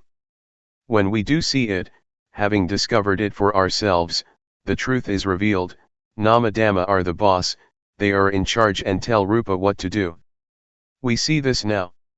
The dhamma, in Thai pronounced in the same way as the word tum, which means to do, refers to nature that exists by itself. It is as it is. As for the word tum, rupa and nama, they act, they do good and evil, it is because of this body and mind. If the mind thinks in good ways, there will be good actions, if it thinks bad things, it will do those things, it will link up with rupa. If the mind thinks bad thoughts, the body becomes bad as well, and it turns into evil. If the mind thinks good things, it will order the body to do good things. The result is wholesome and meritorious. One sees now that the cause, the principle, the foundation, is to be found here. Good and bad actions are rooted here. One sees that it is like this. One becomes clever and skilled in this way. It is as if one is told something, as if something is revealed, it is as if something opens up, and one can look inside. The nature of people's lives is like this, it is right here. Life is just this much. Whoever it may be, men, women, whatever nationality, life is just body and mind, or rupa and nama. Doing good and doing evil comes from this point. Rupa dhamma, changing conditions. This much is still not enough, one will still see more deeply. One sees that rupa dhamma are nature, the nature of rupa is to be formed as a solid lump, according to nature. There are changing conditions in rupa, such as heat, cold, pain, and tiredness. Before, we used to regard these things as feelings, but now, we see sharper than that. Now, we don't just see them as feelings, we see them as changing conditions. There are plenty of conditions of the body, hunger is one of them. They are conditions, changing conditions of rupa. If there are no conditions of rupa, then those things cannot remain. Nothing will be left of them. Both heat and cold, for example, are signs that indicate dangers for the body, so that the problem will be solved. It must protect itself, this happens by itself. When rupa and nama interact, sometimes there is something wrong, and nature tells of the dangers. When it is hot, one goes in the shade, when it is cold, one gets a blanket or makes a fire, when hunger arises, one finds something to eat. But sometimes there is hunger and it is not just hunger, something, which is a matter of rupa, turns into suffering, a condition of rupa becomes suffering, and it turns into a personal matter, I am hungry. Nama Dhamma, changing conditions. Nama is the same, it is the mind, which is a part of nature. The nature of Nama is the nature of the mind, it is like that. But there are certainly a lot of conditions of mind, thoughts etc. They are called cetasika, things that arise with the mind. The mind itself isn't anything, but it thinks this way and that, it knows this and that. Sometimes things arise because of thought. Defilement, craving, lust, anger, desire, delusion, happiness, suffering, like, and dislike, which are conditions of mind, arise through concoction. They are conditions of Nama that exist, these things are related, they are connected. Before, we thought that all those things were self, anger is me, happiness is me, suffering is me. But in reality they are changing conditions of Nama. As soon as we see this, we have a foundation, we have a base, and there is normality. Before, those things were problems, our bodies and minds were the results of problems, of misunderstanding. As soon as one understands, the state of normality arises. The beginning of wisdom. One sees the stream of Dhamma, of normality, there is realization, there is wisdom. To know like this, is a level of wisdom. It is like turning up something that was overturned, or opening something that was closed. One really sees Rupa Dhamma and Nama Dhamma clearly. This wisdom spurs us on to watch and see all the time, this stream of wisdom informs us. It is comparable to going to the airport, when one goes to the plane, everywhere doors open automatically, and the footpaths are convenient. The stairs roll up or down, no need to do anything, it is comfortable. Going to the toilet, the water starts to flow as soon as one sticks out one's hands in the sink. It is convenient. This kind of wisdom is similar, it urges one on to watch and see, and it becomes easy and convenient in line with the amount of wisdom one has. Just watching the body makes one see. The eyes are sharp, they have been developed. Just like an artist, one watches something and that's the end of it, finished. One sees right and wrong straight away. Sometimes, even before one sees it, it has ended already. It is powerful, it has power. It is a level of wisdom knowledge. Just doing this much, and wisdom knowledge arises. One is able to clearly know and penetrate things, by practicing like this. Seeing suffering, throwing off a heavy burden. Keep watching the body with awareness, and there will be progress in the development of awareness. Awareness will see the suffering of Rupa and Nama. Rupa is a lump of suffering, one must breathe, one must swallow saliva, one must lie down and sleep, one must get hot and cold, one must eat, and one must go to the toilet. This really is suffering of Rupa, it is a lump of suffering. One awakens to suffering and has pity on Rupa. Before, I was addicted to cigarettes, wherever I went, I carried cigarettes with me, I always had a cigarette in my mouth.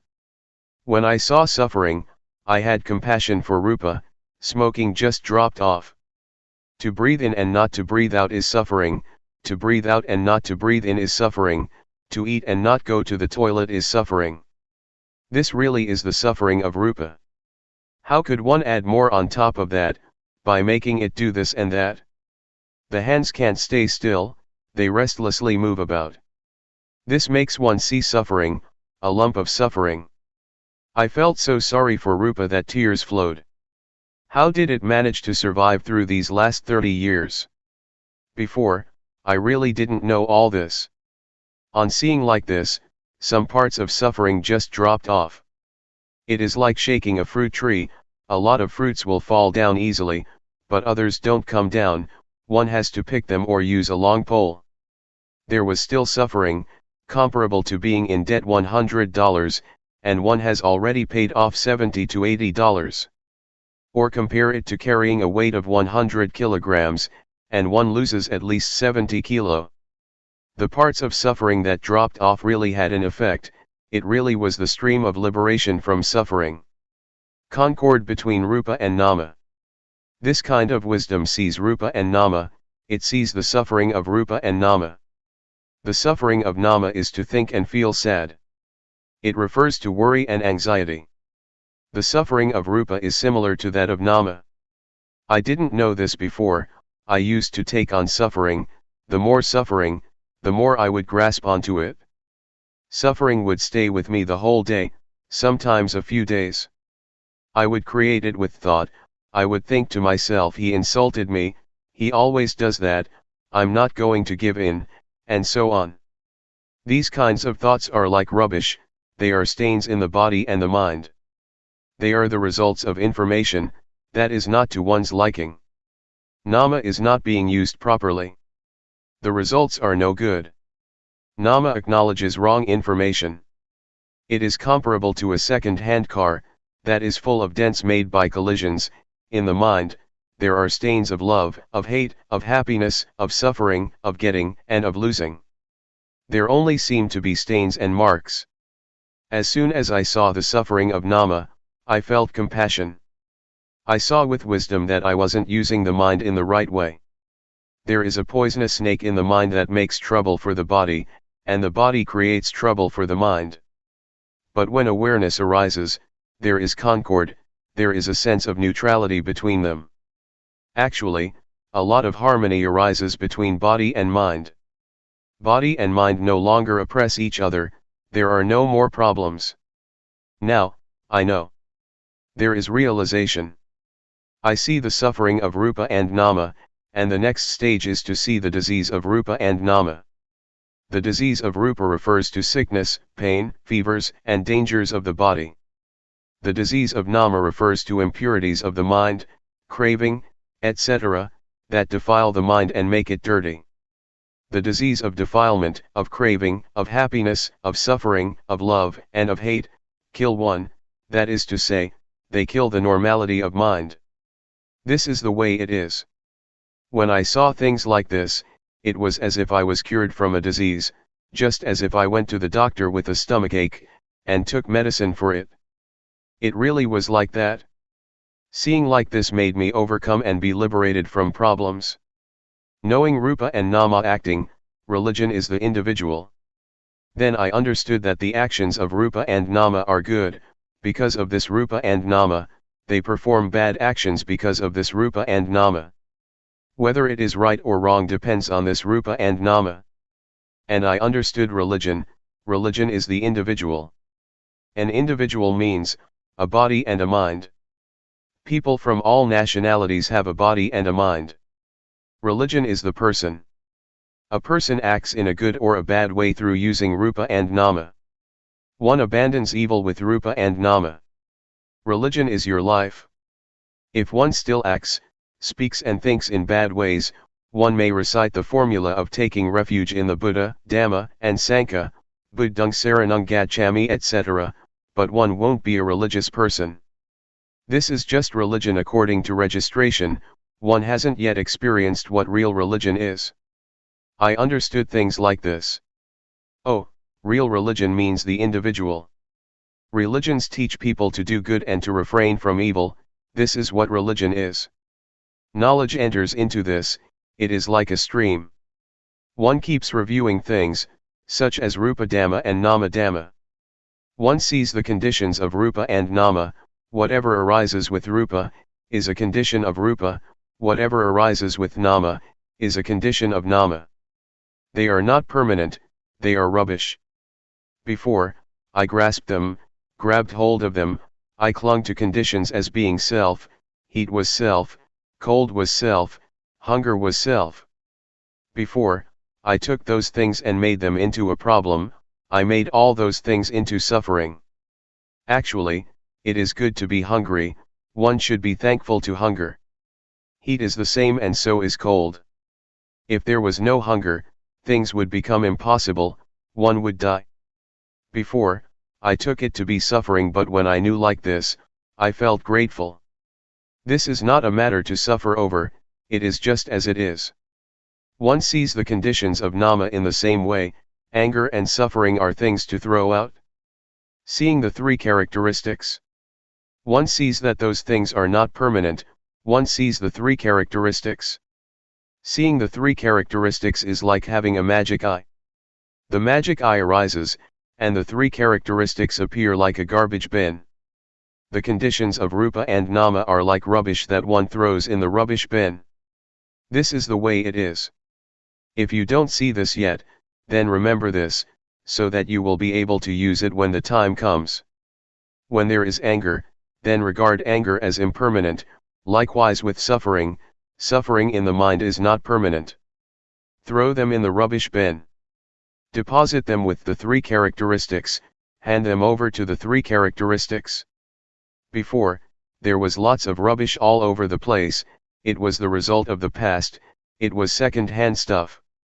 When one throws these things away, it becomes cleaned up. On seeing what religion is, it is like being liberated from this mess. All this accumulated stuff gradually drops off. This is really the way it is. One sees that religion is the individual, and one sees that the three characteristics are not just concepts in a book, one sees them in the body and the mind. The three characteristics are not mere words, one can't explain them. The words to see, point to actually seeing things that really exist. On seeing, one is liberated. It is similar to having a shower, one becomes really clean and pure. How do you feel when you haven't had a shower yet? It feels sticky and messy, doesn't it? But when we've had a shower, dry ourselves and we put on new, clean clothes, we feel clean, light, and pure. We experience what it is like to be clean. This is what it's like. Convention, conventional norms. Let me entrust the Dhamma to my friends. Really practice and purify yourself. Keep seeing, keep watching. I don't mean watching with the eyes. Keep practicing with the movements of the body. We do walking meditation and the rhythmic meditation. We keep knowing, we keep watching. We have to practice with the body and the mind in order to see religion. We continuously watch and we will see, things will reveal themselves. It is as if a door opens for us and we can see. One sees convention, conventional norms. There is both physical and mental convention. Material things, fields, wife, husband, and children and so on, are material objects, solid things. This kind of convention, we might call, true according to convention. Mental convention is thought that gives value to things, as good, not good, likable, not likable, etc.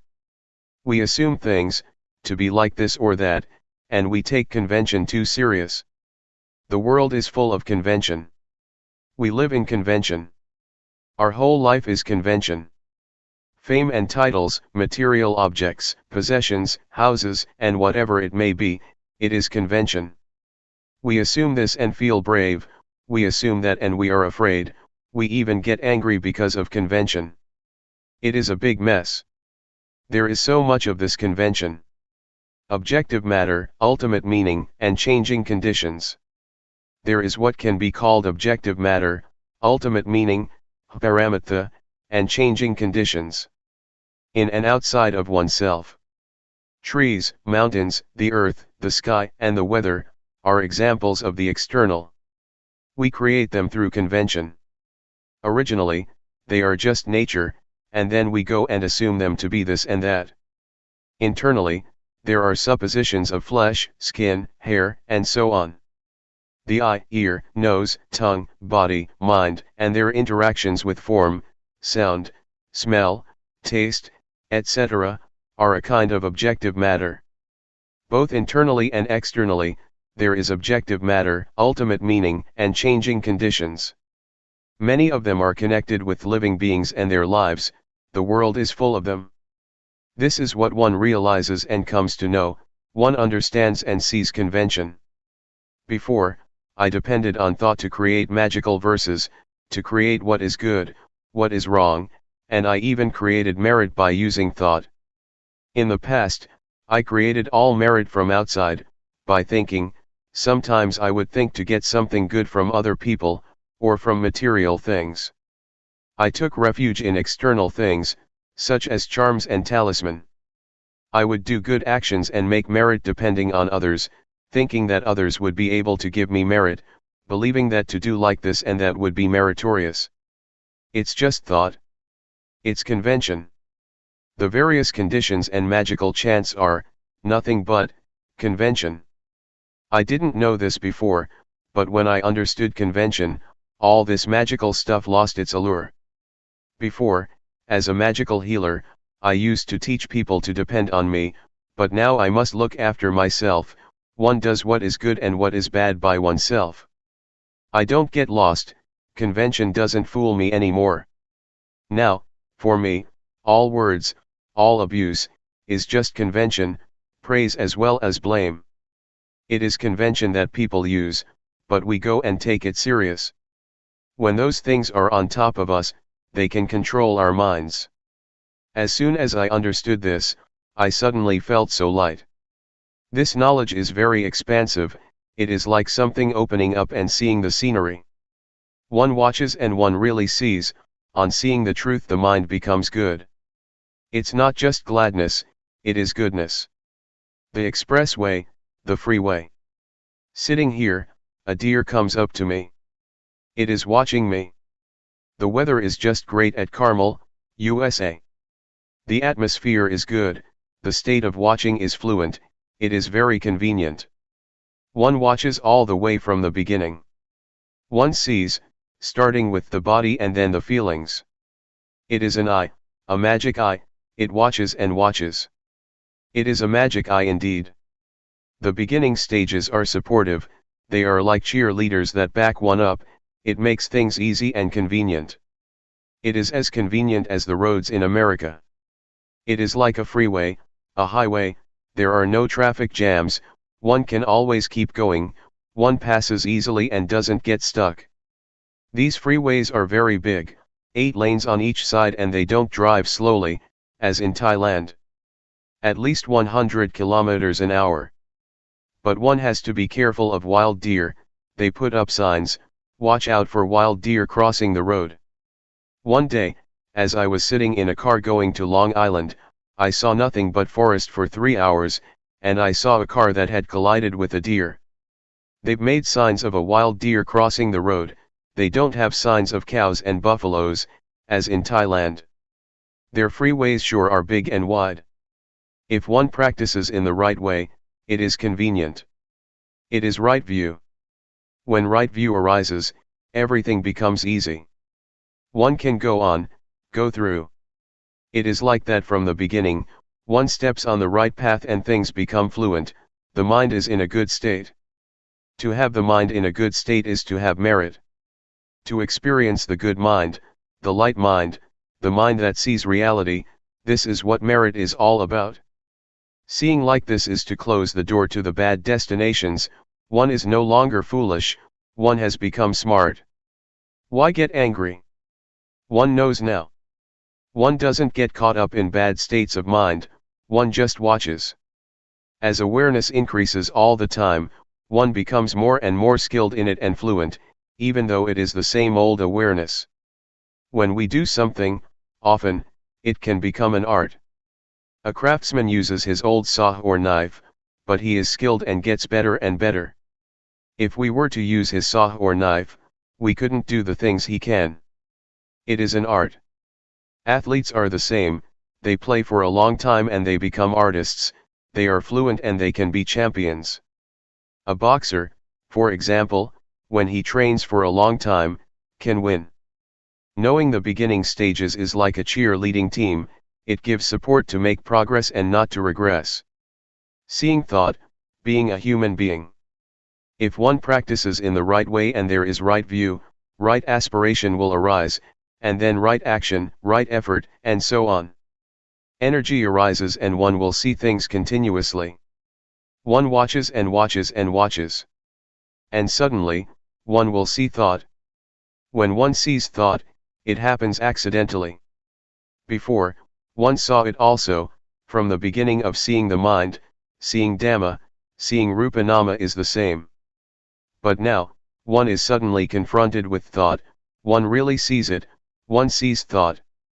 Before, one saw it too, but not clearly. It was indistinct, one saw it as a stream. But now, one really sees it clearly, one really contacts it. It is hard to express. Thought is something gross, something unjust. On seeing thought, one doesn't just see it and that's all. As soon as one sees thought, the thought collapses, the grossness, and its not being just, cease to be. The unintentional thought stops, it comes to an end. Before, we didn't know thought, but when we see it, the mind rises up. Of this one might say, one has now become a human being. The mind is on a higher level than before, there is a victory. There is no burden, it has put it down. That's what it feels like. It really is hard to describe. I'm now talking about it too fast. Before one has such an experience, it takes quite a while, many days or many months. One knows incessantly and the mind progressively rises higher. One could talk in terms of the mind rising up, or in terms of the mind being purified, being cleaned. When one sees thought, one realizes that one is now a human being. Being a human being is this, it is this state. One sees and understands what angels are, they are not anywhere out there.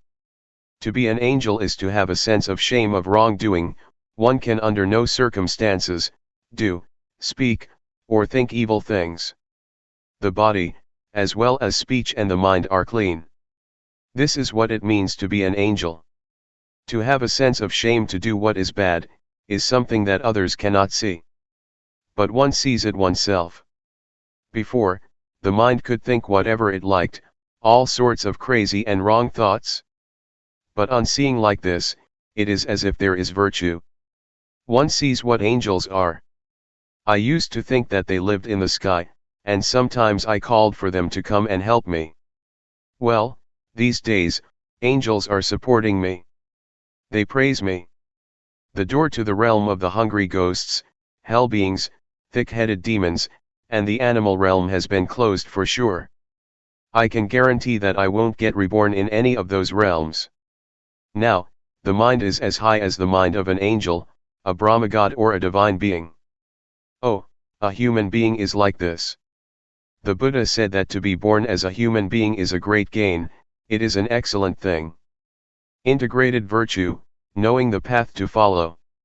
One can stand on one's own feet at this point. There is virtue now. Once there is virtue, one knows. It is the training in virtue. It is integrated virtue, the kind of virtue that goes in the direction of the paths and fruits of practice. One may as well say that there is virtue, firmness of mind and wisdom. Virtue helps, gives more energy, the power of virtue, firmness of mind and wisdom help even more. One sees and understands the path. Watching all the way through, this state of watching, watching and seeing, and when seeing, not being caught up, this is the path. One sees and understands this, one gets a foundation here. When one knows the basic stage of Rupa Nama, one falls in the well of knowledge and joy and analytical knowledge arise, which are defilements due to insight. One sees Rupa Nama, then the three characteristics, convention, and one falls in the well of knowledge, there is so much reflection in the mind. But I depended on Luangpor Teean, who taught us in the mornings and evenings. He said, watch well, when you see suffering, don't be the one who suffers, when there is happiness, don't be the one who is happy, when peace arises, don't be the one who is peaceful. Know and see these things, don't get caught up in them. I got a good foundation from the beginning, it supported me. It's like a young student that goes to a good school, he or she gets support and is able to learn well. I saw the path, it has been the path all along. This path aided me to go to higher levels, comparable to studying at a high school and then at a university. Sometimes my fellow practitioners at that time said that, they knew Rupa Nama, but from their actions, behavior, and speech, one could see that it wasn't so. They still quarreled, they still did things without awareness, their minds still concocted things up, and they acted without clarity. This indicated that they didn't know yet. When one reaches this point, of seeing Rupa Nama, how could one think or do like that? Just thinking is already something defiled, and to then speak or act so that one is a burden and quarrels arise, would be impossible. When there is a high level of practice, not just using reasoning and memory, then one sees the path. It is the whole of the practice. One becomes experienced at seeing Rupa Nama, just like the craftsman using his old saw or knife to become an artist. When one is fluent, this is the path, it is the whole of the practice. It is purity, that is to say the state of watching and seeing, and on seeing not being caught up. This is purity, it is the highest virtue, the highest firmness of mind and the highest wisdom. The aggregates of sila, samadhi, and panya are close together, so much so that there is nothing that is soiled. One feels clean, like someone who has put on clean clothes. One won't let anything soil one's clean clothes. Stains will be seen clearly because one's clothes are clean, and so dirt and dust can't remain, it will be brushed off immediately. The diamond of the Dhamma, being a noble one. To look inward is a diamond, it really is a diamond. It is the diamond of the Dhamma. I rarely talk about this. Wherever I go, I talk about being the watcher, watching and seeing, and on seeing not to be. This is the direct way to destroy identification with conditions. This is the diamond that melts down or drills a hole in the fetters. How can the ego remain? Self-view is about the ego, and so is attachment to precepts and practices, the first two of the fetters. The state of watching and seeing, and having seen not being, is very swift. If you don't have any knowledge, then know this matter first and practice with it, it is a shortcut. The way I see it is that, this is putting one on the right track. Just catch on to this. Don't be foolish and get lost, see. And on seeing, don't go and get caught up with what you see. Just pass by, keep passing things. This is the freeway. This is the path. It is the most convenient for practicing, one doesn't waste time, doesn't get stuck or hooked. Don't sit with closed eyes, that's crazy. See what's there. Happiness and peace, for example, see it and pass on. Those fetters are unable to stay. The first three fetters just fall apart. And one really becomes a noble individual. This is the exalted mind, the good mind. At this point, one can know for sure, without a shadow of a doubt, that one is a noble one. Being a noble one happens at this point. The door of the good Dhamma is right here. The state of watching, seeing, and not being is the door to the truth.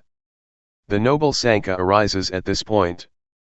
This is not being a noble one through convention, it is more than just reciting the words of the ordination procedure, that is convention.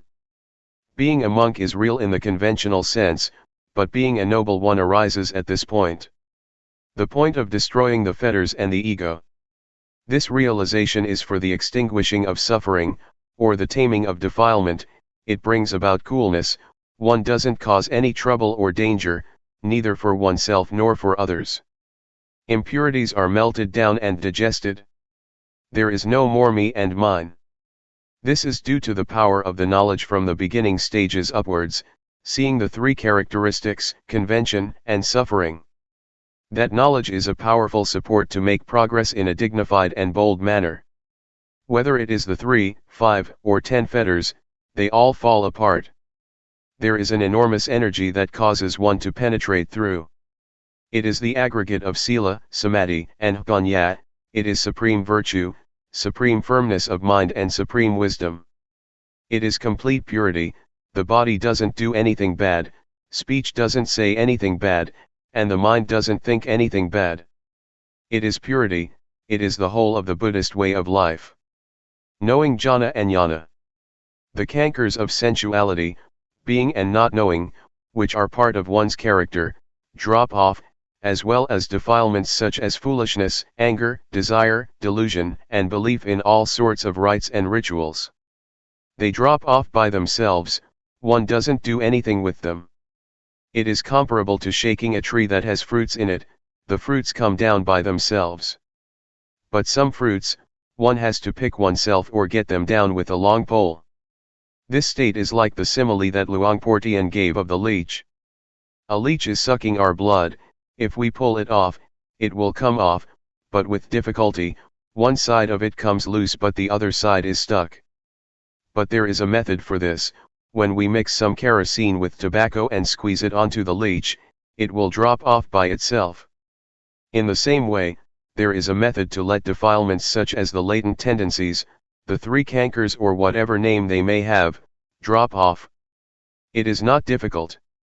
It happens in a finger snap. Just like a leech. It's like some custard apples that shrivel up and become black, up in the tree.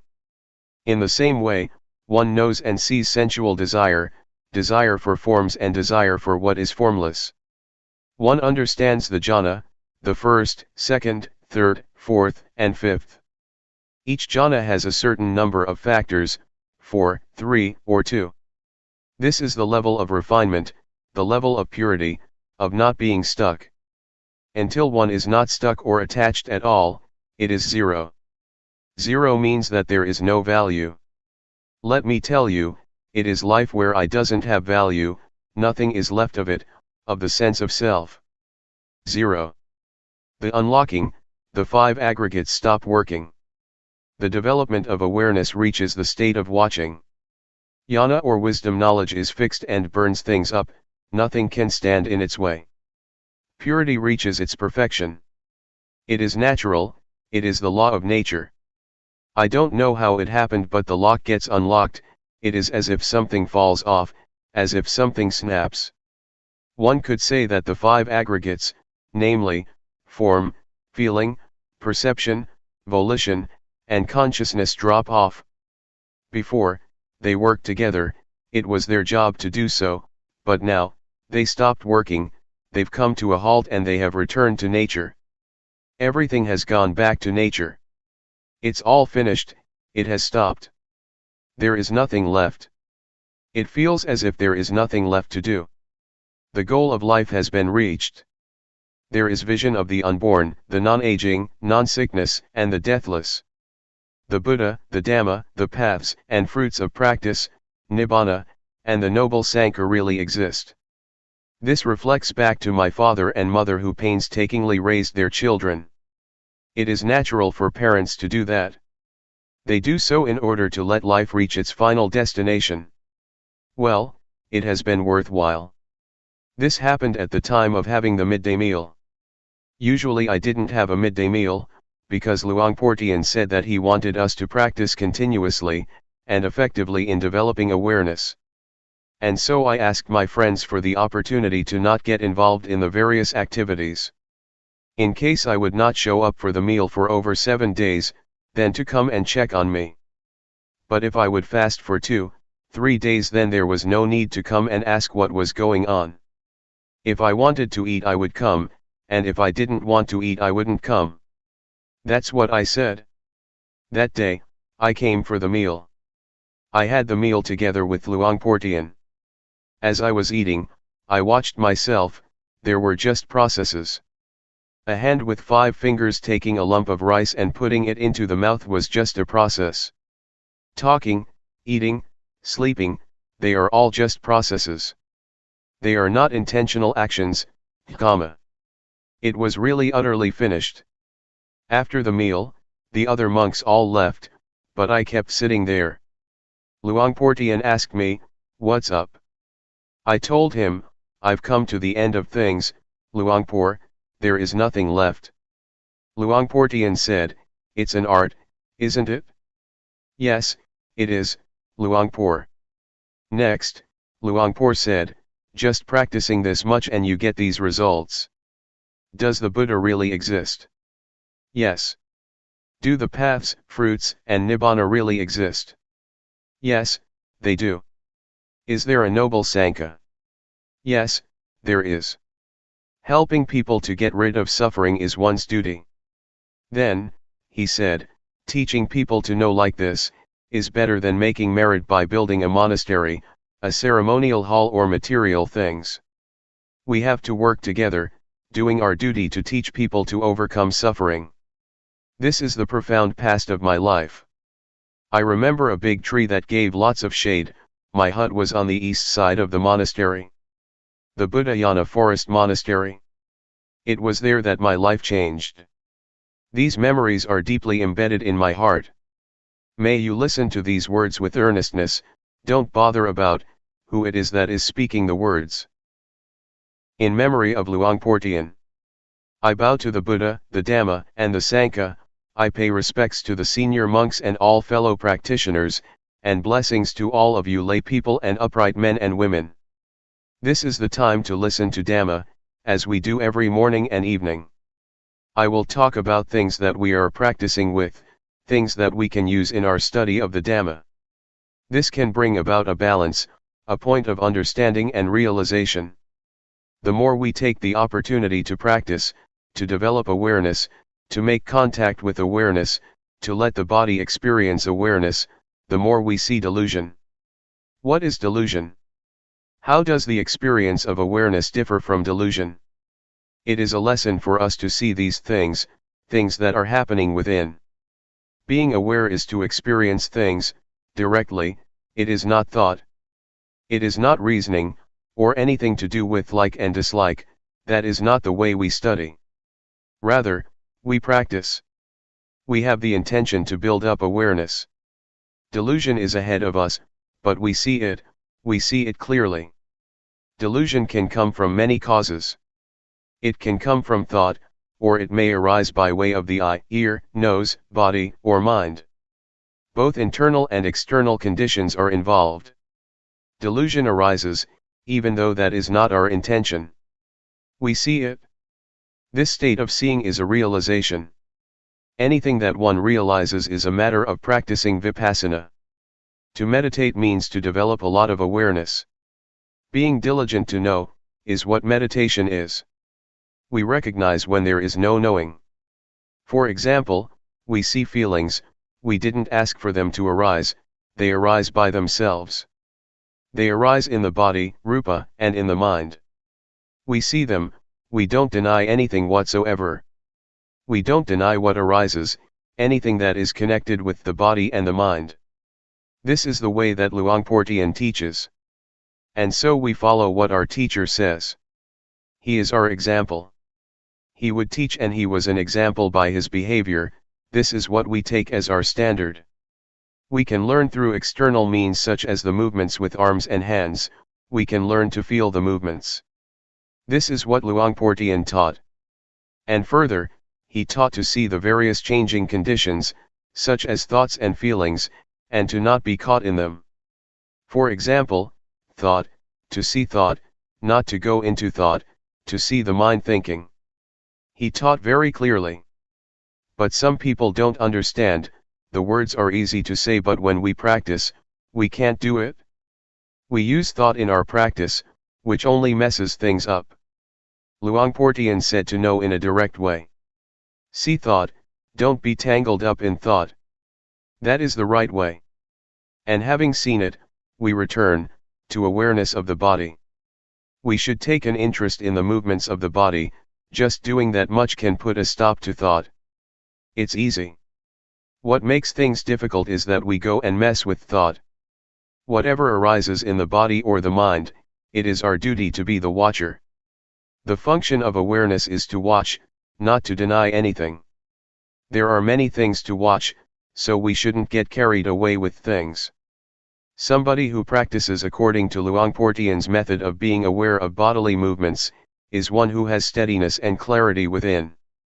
To make a mess by thinking a lot, using reasoning, figuring out what is right and wrong, and following one's likes and dislike, is not the way.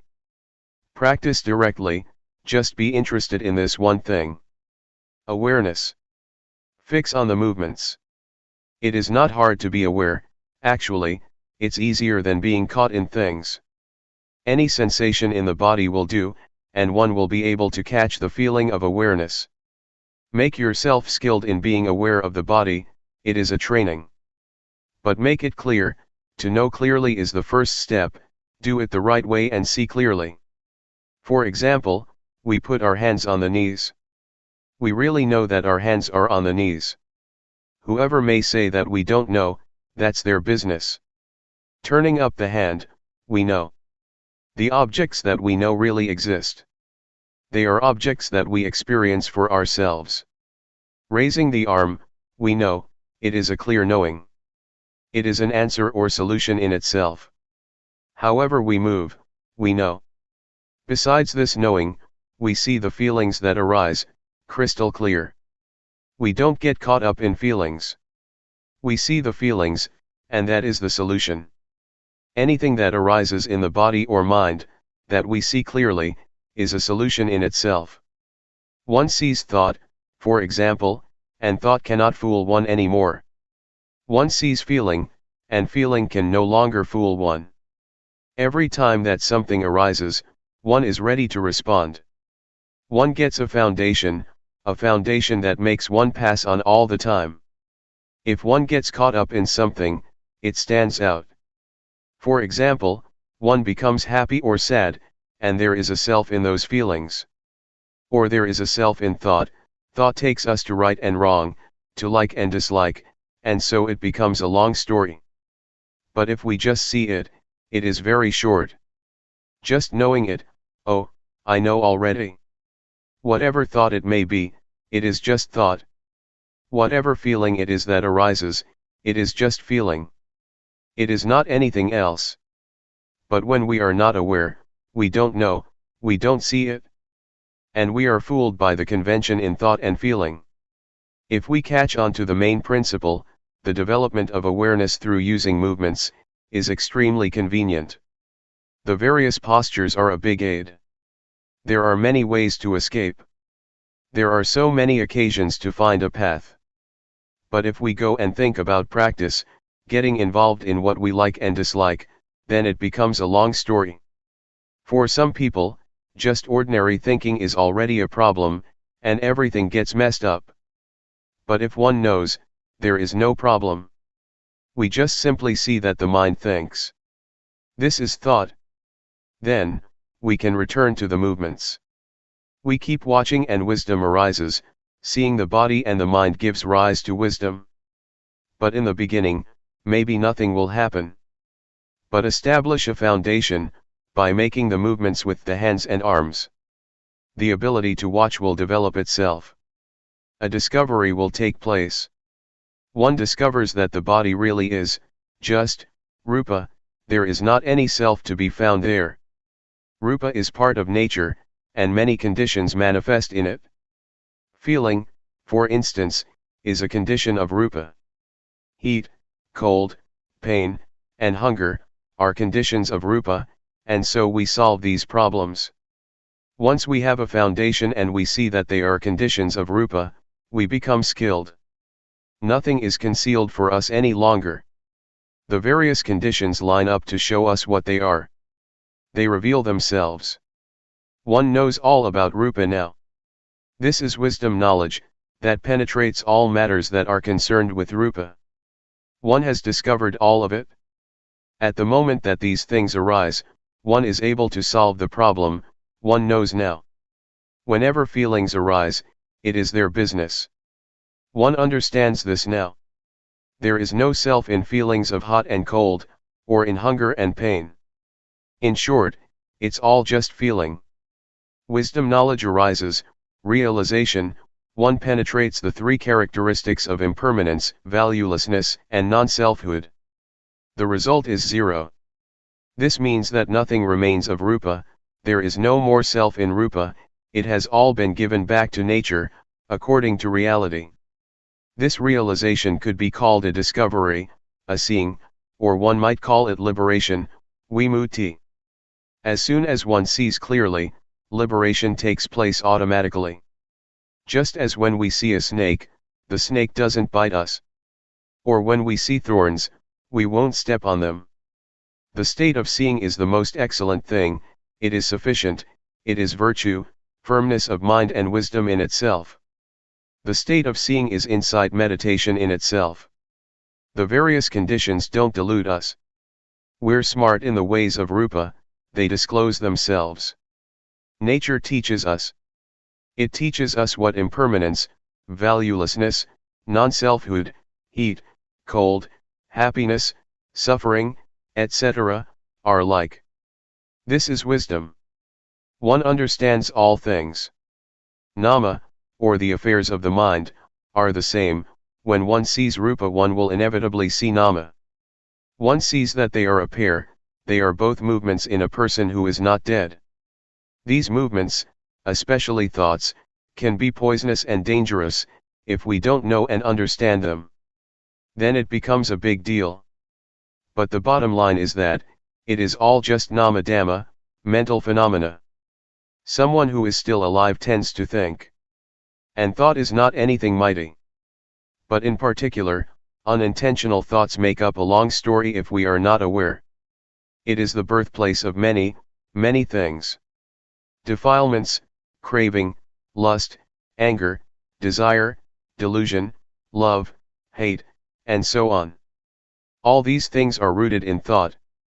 There are two kinds of thought, stealthy thought and intentional thought. Intentional thoughts, naturally, come to an end. Nobody wants to intentionally think. But the sneaky thoughts are like rubbish. They are sankhara, conditions, formations, they are the cause of suffering, samudaya. These thoughts arise by themselves, without us having intention. Mental conditions work very diligently. The Buddha compared them with a potter. Things that arise from sneak thoughts, are like the shapes and forms that a potter produces. Whatever pots and things the potter makes, big or small, beautiful or ugly, they all have to break, eventually. Whatever arises from thought is not permanent, and is not self. We are the ones who lose ourselves in them. For example, a thought arises and we get angry. Anger is impermanent. It is a condition, it is a cause for suffering to arise. Whatever is a condition is impermanent. One can foretell it, that the condition will pass away. Face conditions with this fact. In this way, they won't establish themselves. It means that we know in time. It is like watching a conjurer. If we have sharp eyes and know what's going on, we don't believe his tricks and it is not fun. The more he performs, the clearer we see what he's doing. We see the deception.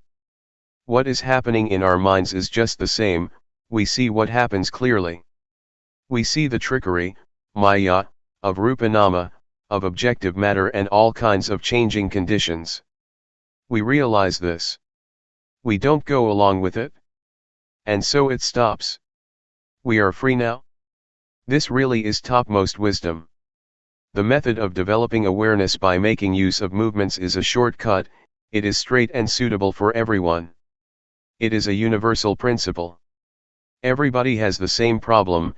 As soon as we can catch the feeling of awareness, we all become one being. For example, if we are aware while sitting here, then we all are one person. The feeling of awareness is exactly the same for everyone. But when we are deluded, we are different people with different states of mind, feelings, thoughts, and so on. At one time, I went to teach meditation at Harvard University in the States. There were many students there. I didn't teach anything much, I just told them to do the rhythmic meditation for 10 minutes, so that they would know the sensations of bodily movements. When they stopped, I asked, "Just now, where were you?" Many of them answered that they were with awareness. When we are with awareness, we are one, we are the same. This is something that is possible. We are then beyond sex, nationality, and language. Among the people who were practicing, there were Chinese, Thais, Cambodians, and many other nationalities. They were all very clever students. This is one of the most famous universities in the world. If one is not especially intelligent, one can't study there.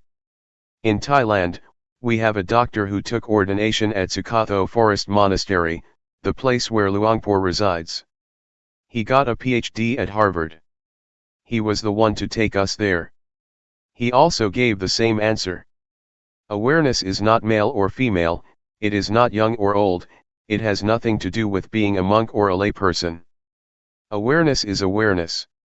To whom does awareness belong? It belongs to one who knows. Whoever knows immediately has awareness. And what's it like to be aware? Well, there is no delusion. Delusion diminishes in proportion to the amount of awareness one has. One can solve and avoid delusion and problems. There are immediate results. When one is aware, one doesn't have to wait for results. Whenever we are aware, we get the results straight away. No need to wait for an hour or tomorrow. It is Hapajit to be experienced individually, right there. We turn the hand up and we know, we raise the arm and we know. It is not like planting rice, pepper, or whatever, that takes a year or half a year. But with developing awareness one gets results immediately. Whoever is very diligent will get lots of results. But some people seem to be diligent in getting deluded. This tends to happen because when we start focusing on awareness, thoughts are pushed to the surface. This deludes us in all sorts of ways. So try to make awareness crystal clear. Don't let it be 50% awareness and 50% delusion. In developing awareness one needs to stay with things and to make things clear. No matter what it is that we're training in, be in time and make it clear. Whether it is science, art, handicraft, or meditation, if we keep up with it and follow it through, we will understand. Sometimes one can even know beforehand. Knowledge about meditation is the same as other kinds of knowledge, try to make it very clear. One half of awareness and one half of delusion is no good. Some people are caught up in a lot of things while doing the rhythmic meditation. Some people even chat and joke with others while practicing meditation. They just perfunctorily make the movements. There is no intention and no attention. This is not meditation, and there won't be results. We have to add intention to the movements. We have to be attentive in order to know, this is called making effort. When delusion arises, we pay attention, so that the knowing arises. This is putting forth effort. Effort means to have the attention, to always be aware. The attention that makes one know all the time could be called samadhi, firmness of mind. When there is delusion and one makes effort to know, one changes delusion into knowing, this is called wisdom. Sila, samadhi, and panya, all come together at this point. If we start off in the right way, we'll do just fine and it won't take long. But if we don't start off in the right way, we'll be confused and unclear. Even sleepiness is a big problem for some people, or restlessness. One girl said to me, "Oh, today, it was a real hassle, I had so many thoughts." If we practice in the right way, it's not like that, we can solve it in a finger snap. It is not difficult at all to deal with thought, it's easy. Some people concoct up all sorts of things. In 1968, there was an old monk doing the rhythmic meditation, at the monastery in Bohome village, Luangpor Teean's home village. There were just the two of us there. Myself, I was walking up and down above him. Every now and then, the sound of shoe slapping someone's head could be heard. I looked down and saw what was going on. I asked him, "What are you doing?" "The mind keeps thinking, I don't know why it's thinking all the time," he said. One's own thoughts are a big problem. To the extent that one beats one's head with one's slippers. For some people, it is as if there is someone in one's head, thinking. Conditions are being concocted into states of mind and feelings of self. There is no end to it. But if we see thought, whack, we can smile inwardly. We see delusion. This is the best lesson there is. This is quite a profound experience, and one kind of feels proud of oneself. Whatever it may be that arises, that is not awareness, all of that is a lesson to us. There is nothing that is wrong. Even sleepiness is the same. Some people won't do anything about it, they immerse in drowsiness and nod in all directions. When they close their eyes, they'll just fall asleep. They are stuck in that state forever. But when we take a good look at sleepiness, there is nothing difficult about it. It really can be solved and overcome. Then there is no more problem. But if we don't know how, and we are unclear, if awareness is not firmly established, it turns into a big thing, sleepiness. It makes one feel exhausted and there just isn't any energy. Sometimes in addition tension and headaches arise. We should try to wake ourselves up. If there is not a sense of being awake, then use different postures and look around you, look at the trees, take a deep breath and make awareness clear. Then, it is not a big thing. It is refreshing to see sleepiness. When one is caught up in sleepiness, one is lazy. It's the lazy mind that can only think of sleep. Laziness shrouds the mind. It's the stubborn mind, just like a kid that is stubborn. Whatever you tell it to do, it won't do it, it's just stubborn. If we understand this, we are clever and nothing can fool us. Thoughts can't fool us. In this way things become easier. In our entire life, there are only just two things, knowing and delusion. Just these two things. This is the conclusion, knowing and delusion. The cause for sleepiness, defilement, greed, hatred, craving, lust, worry, happiness, suffering, etc., is delusion. Delusion is the cause. There is no method to practice with delusion. Don't even try it. But the way to deal with delusion is by building up awareness. Only sati is able to clear up delusion. Delusion is the biggest of the defilements. If compared to the index finger, the middle finger, and the ring finger, delusion is the middle one. If there is delusion, anger, desire, love, and hate can arise too. Therefore delusion is the mightiest. When delusion is present, one is ready to be angry, ready to desire, etc. One inclines in the direction of the various impurities. The only method to do something about delusion is to be aware. It is very easy. It is the path. One sees and discovers the path. The method of developing awareness by making use of movements is applicable to everyone, regardless of sex, age, nationality, and language. It is a universal principle. Whoever tries it out won't be able to deny it. Nobody can deny it because it is a true principle. We have Luangpor Teean as our example, as our model. His life was exclusively devoted to the development and practice of awareness. I tried out several methods when I found out about this one. I was very satisfied with it. It was good enough for my life. One time some Westerners that were teaching their religion came to the place where I was teaching in the USA, together with their students. They were standing outside the room I was in, about 8 people. They asked to interview me, through the translator. I said, all right. They came in together with their disciples. They stood there and asked me, what is it that you know? You come here to teach, so what do you have to teach? I first told them to sit down. Then, I told them, I know myself. What does somebody who knows himself know? They wanted to know. So I told them to put their hands on their knees. Know when turning up the hand, know when raising the arm. This is knowing oneself. They tried it out. They knew once, twice, and on and on. I said in English, aware, aware. They were satisfied. They confessed that at first they had lots of questions, and had the intention to crush me. But when they experimented like this, they understood. Suppose one knows like this for a whole day, what will happen then? Or 1 month? Do you want to find out? This is what I know, other things I don't know about. You Westerners are able to go to the moon, but that kind of wisdom is worldly wisdom, it is not enlightened wisdom. Enlightened wisdom is to know in this way. They said they would try it out. The next day, one of them brought his father and a chair too. The father was quite old, so he practiced sitting on a chair. This is real stuff. It cannot be denied. We don't have to waste time.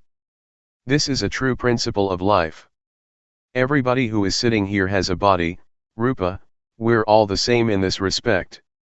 There are feelings, heat, cold, pain, hunger, etc. For example, the condition of the weather in this monastery, we all experience in the same way. It's a little bit cool. The weather here is not the same as in Buriram province, where I was yesterday. It was really hot there, I was sweating all the time. But here it's really nice and cool, refreshing. The cold or hunger, we experience in the same way. Pain, also, is the same for us all. But are we keen-eyed enough to let wisdom arise? All wisdom arises from things connected with Rupa and Nama. Wisdom is to thoroughly understand conditions, Sankhara, the conditions of Rupa and Nama. It is not a matter of knowing external things. That is not the wisdom of the Buddha. The wisdom of the Buddha is to know like this. The wisdom of the Buddha knows about liberation and how to not suffer. No need to mention things like ceremonies and rituals. What is important is to have this kind of knowledge. This is what Luangpor Teean teaches us. Regardless of what kind of person you may be, it is the same for everyone. Awareness is not male or female, and it doesn't matter whether you are a monk or a lay person. It is the same quality of knowing. It is not as if awareness of a monk is one thing, and awareness of a lay person is another. This is the principle of being one, of all life. There are no exceptions. It is not a sect, it doesn't belong to a certain nationality, nor is it connected with any language. It is one and the same for everyone. Nobody can deny that. One shouldn't differentiate between Christianity, Islam, and Buddhism. Or divide people into this and that sect. That's not right. When anybody has this quality of knowing, one immediately experiences the universality of awareness. But when there is delusion, many conditions can arise. One might be somebody's enemy, but when there is the knowing, never mind. The Buddha compared awareness to living with one's parents at home. Whoever is aware, is on one's father's property. One's home is a safe, comfortable, and warm place. When one is deluded, it is as if one is homeless, desolate, and destitute. But the one who knows feels warm, there is nothing arising for him or her, there is no fear, no happiness, no suffering. Life is zero, life is void. There isn't anything. In the end, one takes not having anything as one's refuge. Not having and not being anything. Taking nothing as one's shelter. There is nobody who is happy, there is nobody who suffers, there is just the seeing of these things as conditions. There is just discovering the affairs of the body and mind. But one doesn't identify with those things. One just sees and sees. Speaking in terms of being, one could say that one is the watcher. There are things to be watched all the time. That is to say, for someone who is not dead yet. Inside of us, things appear continuously. And outside of us, also. So we don't have to waste time. We are very fortunate, we have come together in order to practice. This is a good model, we get a good example from our friends here, and we get to hear Dhamma talks, which are a good lesson. Practicing here, we get experience. We listen and we practice. This is just perfect. Don't think that I'm special, I don't have any knowledge, I just know myself. I don't know about other people. But I succeed in escaping from suffering. My birth as a human being has not been wasted. No matter how long life may last for, there won't be any problem. I stay right here, watching. Being the one who sees and watches continuously. What arises is seen all the time. I have talked about things that can be verified, it is not talk about things up in the sky. These things can be proven to be true, they can be experienced by all of you. This is the truth, this is reality. This is really studying life. Liberation is to be found right here. The method of practice is like this. We are all able to practice, without exception. I have the opportunity to meet with you, and be your spiritual friend. I don't keep still, I go from here to there. I just went to talk to students who are addicted to drugs in Buriram province.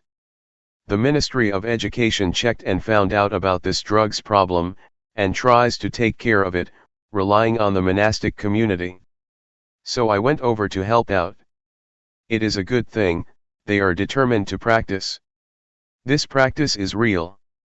Don't go and doubt about it. This is a genuine life principle.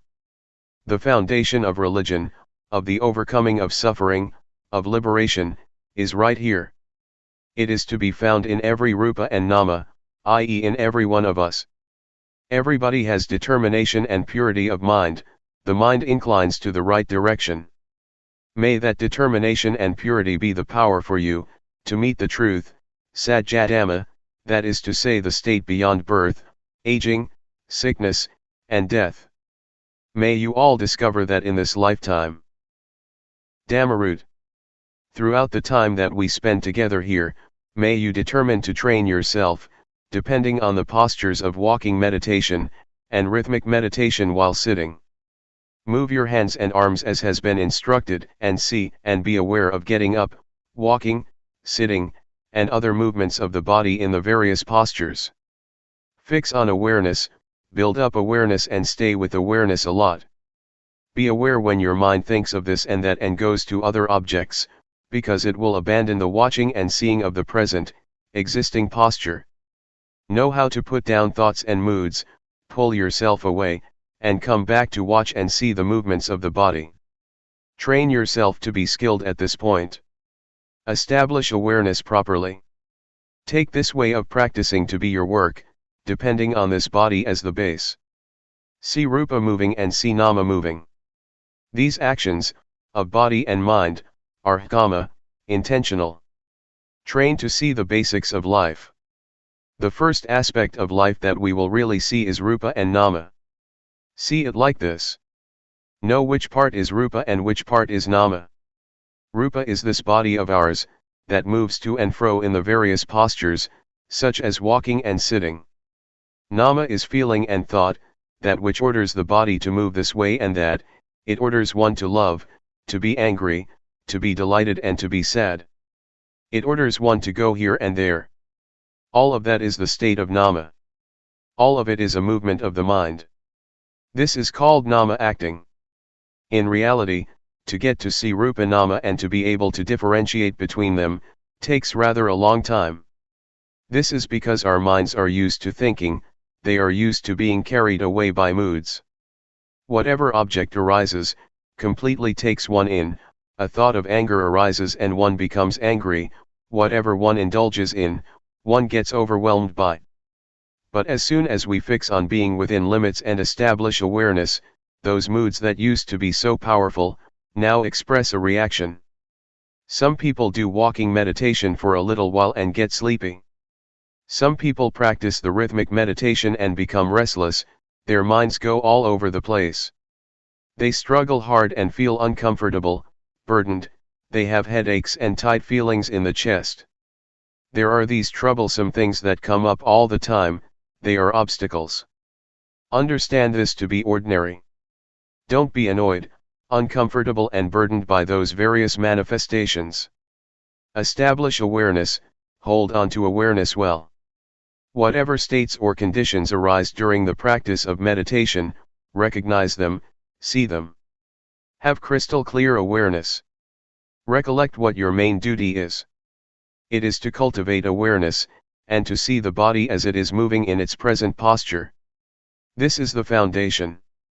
As for thought or any moods that come to interfere, regard that as ordinary, take that to be objects that change according to the habits of the mind, that hasn't yet been trained. All right, when it arises, but our main duty is to establish sati. Be aware, arouse awareness in order to see the body, always see the states, conditions, and whereabouts of the body, as it is moving about as clearly as possible. Know how to put down thoughts and moods that are, continuously, changing, don't let them be obstacles. This point right here, might be a big issue for some, and not a big deal for others. Characteristics and conditionings, tend to vary according to previously accumulated habits. Sometimes the thoughts and moods that interfere are quite powerful. They might make one's mind think in line with them, until one is fooled and forgets oneself. The mind wanders away, it gets really fascinated with those things. Never mind. When we realize it, and are newly aware, be careful. Come back to fix on awareness and keep on practicing. The state of the mind wandering off and lacking awareness, the mind feeling uncomfortable and burdened, arises a lot when we first set out to train ourselves to develop awareness. It is the same for everyone. Because, originally, we are used to thinking all sorts of things according to our own untrained minds. Therefore, it is going against the stream of our old habits to try and establish and arouse awareness. So, it is ordinary that there are various obstacles. In the beginning, we must depend on devotion, and put forth a lot of effort to train and establish awareness, so that one gains awareness. Be determined to make effort with walking meditation and sitting, doing the rhythmic meditation. Make movements with the body and train a lot to be aware. Never mind if the mind loses awareness, and thinks of this and that 100 or 1000 times. Regard yourself as somebody who is still new at the training. Inspire yourself. Try and do the best you can. Keep establishing awareness consistently. When you lose it, you start again, you lose it again and you start once more. The state of delusion and forgetting often, and then being able to re-establish awareness, makes one begin to be able to differentiate, and one gets to know what one's heart and one's real character are like. One begins to understand how to adjust one's own mind to be aware. One knows how to put down changing thoughts and moods. These experiences teach one to re-establish sati faster and clearer. Awareness becomes more and more prominent, as long as one tries and puts forth effort. We now begin to really discern our states of mind, the states that are conditioned by thoughts and moods, and the state that is governed by awareness. We have more ability to know our own moods in time. And there is more awareness as well as awakeness. The conditions, of feeling uncomfortable and oppressed, of doubt and confusion, of restlessness and giddiness, and of feeling fed up, that used to be there, gradually begin to fade out, with each moment that our sati sampajanya begins to awaken more and more. Until finally, when we really have aroused awareness, and a sense of being awake firmly, we see the existing rupa and nama clearly. That's it. We now get to know about life. We get to know suffering, dukkha, the suffering of rupa and nama. We will understand that rupa or the body is a lump of suffering. It consists of parts that are always moving and changing. One really sees the unfolding of the various states, conditionings, and processes of the body clearly. Breathing is suffering, it is a conditioning, it is dukkha, it is an ordinary state that happens by itself. Swallowing saliva, blinking the eyes, opening the mouth, eating, lying down, taking a shower, putting on clothes and so on, is all dukkha. They are ordinary conditionings of the body, that happen by themselves. Most people have never seen the states of the body, and the course that it takes, according to reality, like this. And then, through ignorance, we create another kind of suffering to mess up our lives, namely nama dukkha. Nama that we have not trained yet, nama that thinks according to what one likes, wants, and desires, nama that is still full of attachment, concocting up thoughts and views based on a self. This is another kind of suffering that we don't know about yet. This is a kind of suffering that is something unfortunate in our lives, that we have never studied or tried to understand. This nama has never been trained, has never treated rupa, nor one's own life fairly. But as soon as we see, train, and refine ourselves, and we know how to arouse and establish awareness, waking ourselves up, the very quality of sati acts as the judge. It is the most honest court. The kind of suffering that doesn't arise from dukkha, from the natural state of the body, awareness discerns it.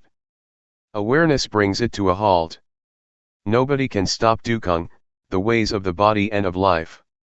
Those states just happen, we have to be aware of those conditions, to acknowledge, deal with them and look after them, so that there is a state of normality and happiness for as far as conditions allow. But the suffering that is due to thought, that is due to nama, that is due to all kinds of wants and desires, is a state that is something untoward. It arises because of our thinking and our beliefs. This is what awareness sees. It stops and pacifies that kind of thinking. Awareness knows how to put down and pull oneself away from thoughts, in those circumstances. Awareness really acts as the judge, because when one is aware and awakened, it really treats rupa and nama, and one's mind, fairly. One's life begins to be different from how it used to be. Before, one used to be a slave of moods and desires, and one used to fall in the trap of thought all the time. Thoughts, speech, and all actions used to be dictated by moods, by one's own character, every moment, every time. But now the time has come to wake up and establish awareness. Our body then has more freedom, one doesn't have to be under the power of desire anymore. Like if one was addicted to cigarettes and betel nut, and used to roam around and booze. One has been a slave all the time of desires, to have and be on the sensual plane. As soon as one is awakened through sati, one abandons that sort of behavior at once. Awareness knows how to differentiate, and it knows how to properly reflect. It really sees things. Oh, this clearly is suffering. How could I indulge in those things and be such a fool? The things that one used to wallow in and be intoxicated with, really drop off our minds. There is no more desire for cigarettes, betel nuts, and booze. One completely does away with those things. For example, myself, I used to be someone who believed in superstition, and I trained myself, until I was an occult healer. I used to calculate auspicious occasions. I had all sorts of amulets and whatnot, a complete mess. Before I could go to sleep, I had to recite all kinds of verses and chants. My room was full with sacred and holy objects. Flowers, incense, blessed water, and so on. I used to chant incantations for at least an hour. Whenever I traveled somewhere, I had to figure out the omens. What time to set out, in what direction, etc. Going to the forest, I first protected myself from fierce animals with spells. There was really a lot of stuff. And then I met Luangpor Teean. I trained to develop awareness with him at the Budayana forest, Loi province, in 1966. For a full month I trained and strove, before I was able to establish awareness and arouse a state of being awake. The various things that I used to think about, believed in, and practiced by way of different ceremonies dropped off. They really dropped off me. Sati was crystal clear, and I realized, oh, it really is because of thought, and my own firm belief that I indulged in those kind of views for many years. I was really going over the top at that time. Now I knew how to be aware, how to train and strive, doing walking meditation and rhythmic meditation. I practiced in the same way as you are doing here now. I trained in awareness, I trained and trained. From being carried away through thoughts and moods, I gradually became more aware and awake. Awareness became more clear by itself. After there had been an upsurge of being aware and awake, I felt that my life had revived and strengthened. It was really more dynamic. I felt that my mind was happy and at ease. Many conditions certainly were more distinct than before. It felt like a mountain or a heavy weight, that had been weighing down my mind for ages, had been lifted off my life, almost completely. I understood what old people meant when they said, heaven is in the heart, hell is in your own mind. This took on a profound meaning for me. Awareness stood out. It felt as if being aware and awake happened by itself. I didn't have to support it as much as when I first started out. Whatever I thought, said, did, the movements of the body, doing walking meditation, I really did all of it with awareness. I saw states, processes, and the proceedings of the things I thought and did, in a refined way. Regarding the thoughts and beliefs that I used to cling to, moods of love, like, anger and delusion, in fact, they didn't disappear from the mind in one go. It just felt that they had diminished a lot. They were not powerful, they were no longer the boss like before, when I couldn't establish awareness yet. Desire and ambition were still there, latent. They still showed their faces, once in a long time. Sometimes I would still think about this and that, without awareness. Even though I could establish awareness, and was well aware and awake, I still felt that I didn't have complete freedom from love, like, anger and delusion. Luangpor Teean warned to be careful of those things, to be careful of thought, and to be careful of the defilements of a practitioner of insight meditation, namely, being stuck on refined states of mind, such as too much joy, too much delight, too much peace and coolness, stuck on images that would appear, stuck on knowledge of this and that. All these things one should be careful of and not heedless, forgetting oneself and being fooled by them. And so I had to put forth more effort, but I felt that it wasn't as difficult and burdensome as in the beginning. This latter part of the practice could be called working with the mind. For the method I still used the posture of moving the body as a base. This is the sign for fixing on awareness. But now I felt more at ease. I would do the walking meditation in a leisurely fashion, and I would move the hands and arms in a relaxed and agile way. I was aware and saw the existing states and conditions of the body. The movements were very clear. There was no laziness or feelings of wanting to quit. There was no boredom, no uncomfortable feelings or dissatisfaction. And there was no confusion as before, at the beginning. But there were some occasions that my mind thought about things. It would reflect and analyze certain matters. These states would arise on their own. This would complicate things. Some of the things that I would think about I felt were important.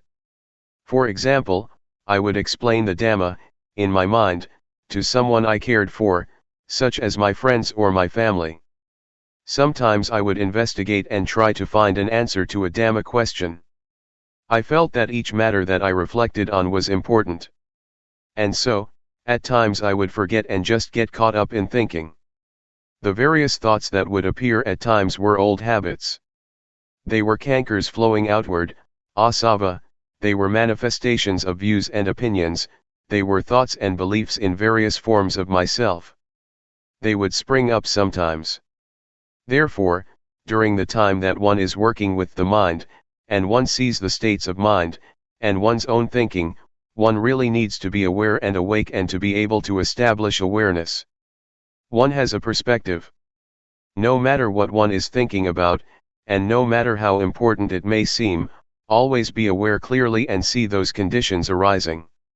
When one is careless and thoughts come up, and even when one starts to think, see it and know it in time. But don't be careless and get mixed up in thinking, and let it turn into an issue, to the point one completely forgets oneself. We must take awareness as our perspective. Awareness should always stand out.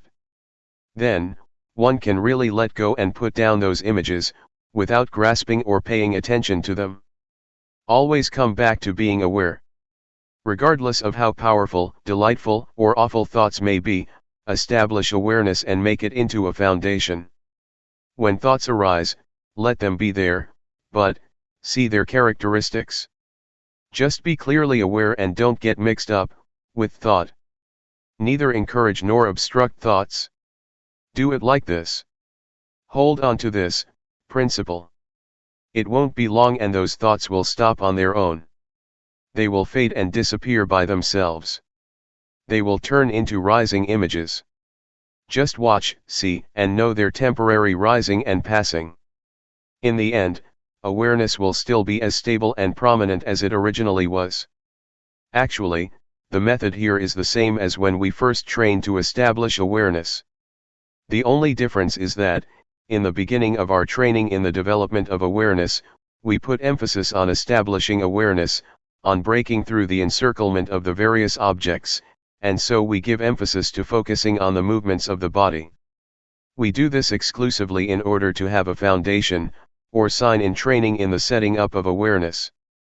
We create awareness because in the beginning of our training, states of mind and mood still have power. We are still accustomed to thinking, and this gives rise to some kind of mood that we are familiar with from the past. So we are not yet interested in watching and seeing thought, as we are in the later stages of working with the mind, because one who is not able to establish awareness is like someone without a place to stand. One easily loses one's footing and slips. When we watch thought or powerful moods, we get drawn into feelings of like and dislike. We tend to get carried away with things that look as if they're easy to watch. We can't yet differentiate between the object and awareness. Even though we know and see that we experience a certain condition, we are still not able to give it up and put it down. For this reason, one is taught to make effort with one aim, namely to train in order to be able to establish awareness, to be aware and awake, to be ready, including all things. This is the priority. Make use of the postures and movements of the body as signs and exercises to train in focusing on awareness. No need to be very concerned with thought or your state of mind. When we get to the point where we have established awareness, the mind is awake and we have a perspective on life. That's it. Now we have the ability to face thought, to see the mind, to see the stream of our own thinking in a straightforward way, without our mind slipping and sliding, getting caught up in thoughts. Therefore, only someone who knows how to set up awareness will be successful in working with the mind, someone who arouses both awareness and a sense of being awake. This period is important for getting to know oneself in a straightforward manner. One comes to know how to let go and put down one's moods, thoughts, beliefs, and conceited opinions, really becoming absolutely free. What kind of character and disposition did we used to have? What kind of things did we think about and believe in? To what extent did we have moods of love, anger, and delusion? We will really see our mind states, clearly as they occur, in a simple way.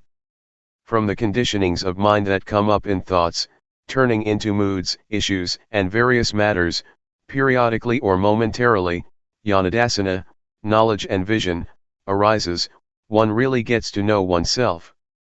Oh, this is how I think, I get angry this much, this is what I believe in. One will see conditions one by one, according to the thoughts that appear momentarily, relying on the perspective of life, the main principle, knowing how to establish awareness, being in control with awareness and being awake. The mind doesn't flow and comply with the moods and thoughts. Wisdom knowledge will arise within us, and we will be able to reflect and differentiate between desires and reality. We will know how to let go, we will know how to put down thoughts, put down delusion, put down images and moods that proliferate. We can pull ourselves out of thoughts and beliefs we used to cling to, and were firmly convinced of. Clinging is loosened and one returns to awareness that has never been so striking before. Views and opinions of all sorts get demolished more and more, one after the other. And in the end our minds are made smooth. Our minds don't go back to creating suffering and problems through concoction anymore. It has all been demolished. Proliferating thoughts, sankhara, that used to be so powerful and used to create heavy suffering in our lives and our families, are finally done with, their poison is really gone. Life is smooth. One is able to conduct one's life with intuitive awareness, sati sampajanya, as the prominent factor. One is able to be creative and perform one's duties and obligations as one should. One is calm, composed and endowed with discretion. One is able to reflect and discriminate A from B. One is really absolutely free and independent. Well, what I've said today was an introduction, and a pointing to a line of practice to train oneself. I have made known the teachings of the Buddha and done the duty of a Buddhist. I have done what a bhikkhu, monk, should do. There is the saying of the Buddha, Arogaya Paramalabha, being free from disease is the greatest gain. This refers to what I've been talking about, it refers to our lives, it refers to this method of practice. In the old days, the monks would go all over the country, and propagate the teachings on the end of suffering in the marketplace, or wherever many people would gather. It is the highest gain. It is eternal life. I think that I have performed my duty in a complete way, and have satisfied the request of the abbot of this monastery. This talk was given in a branch monastery in the south. May all of you, who have lent an ear, take up what has been said for contemplation, and put the various reflections and perspectives into practice. Determine to train and cultivate yourself, so that you will attain the paths and fruits of practice according to your aspirations.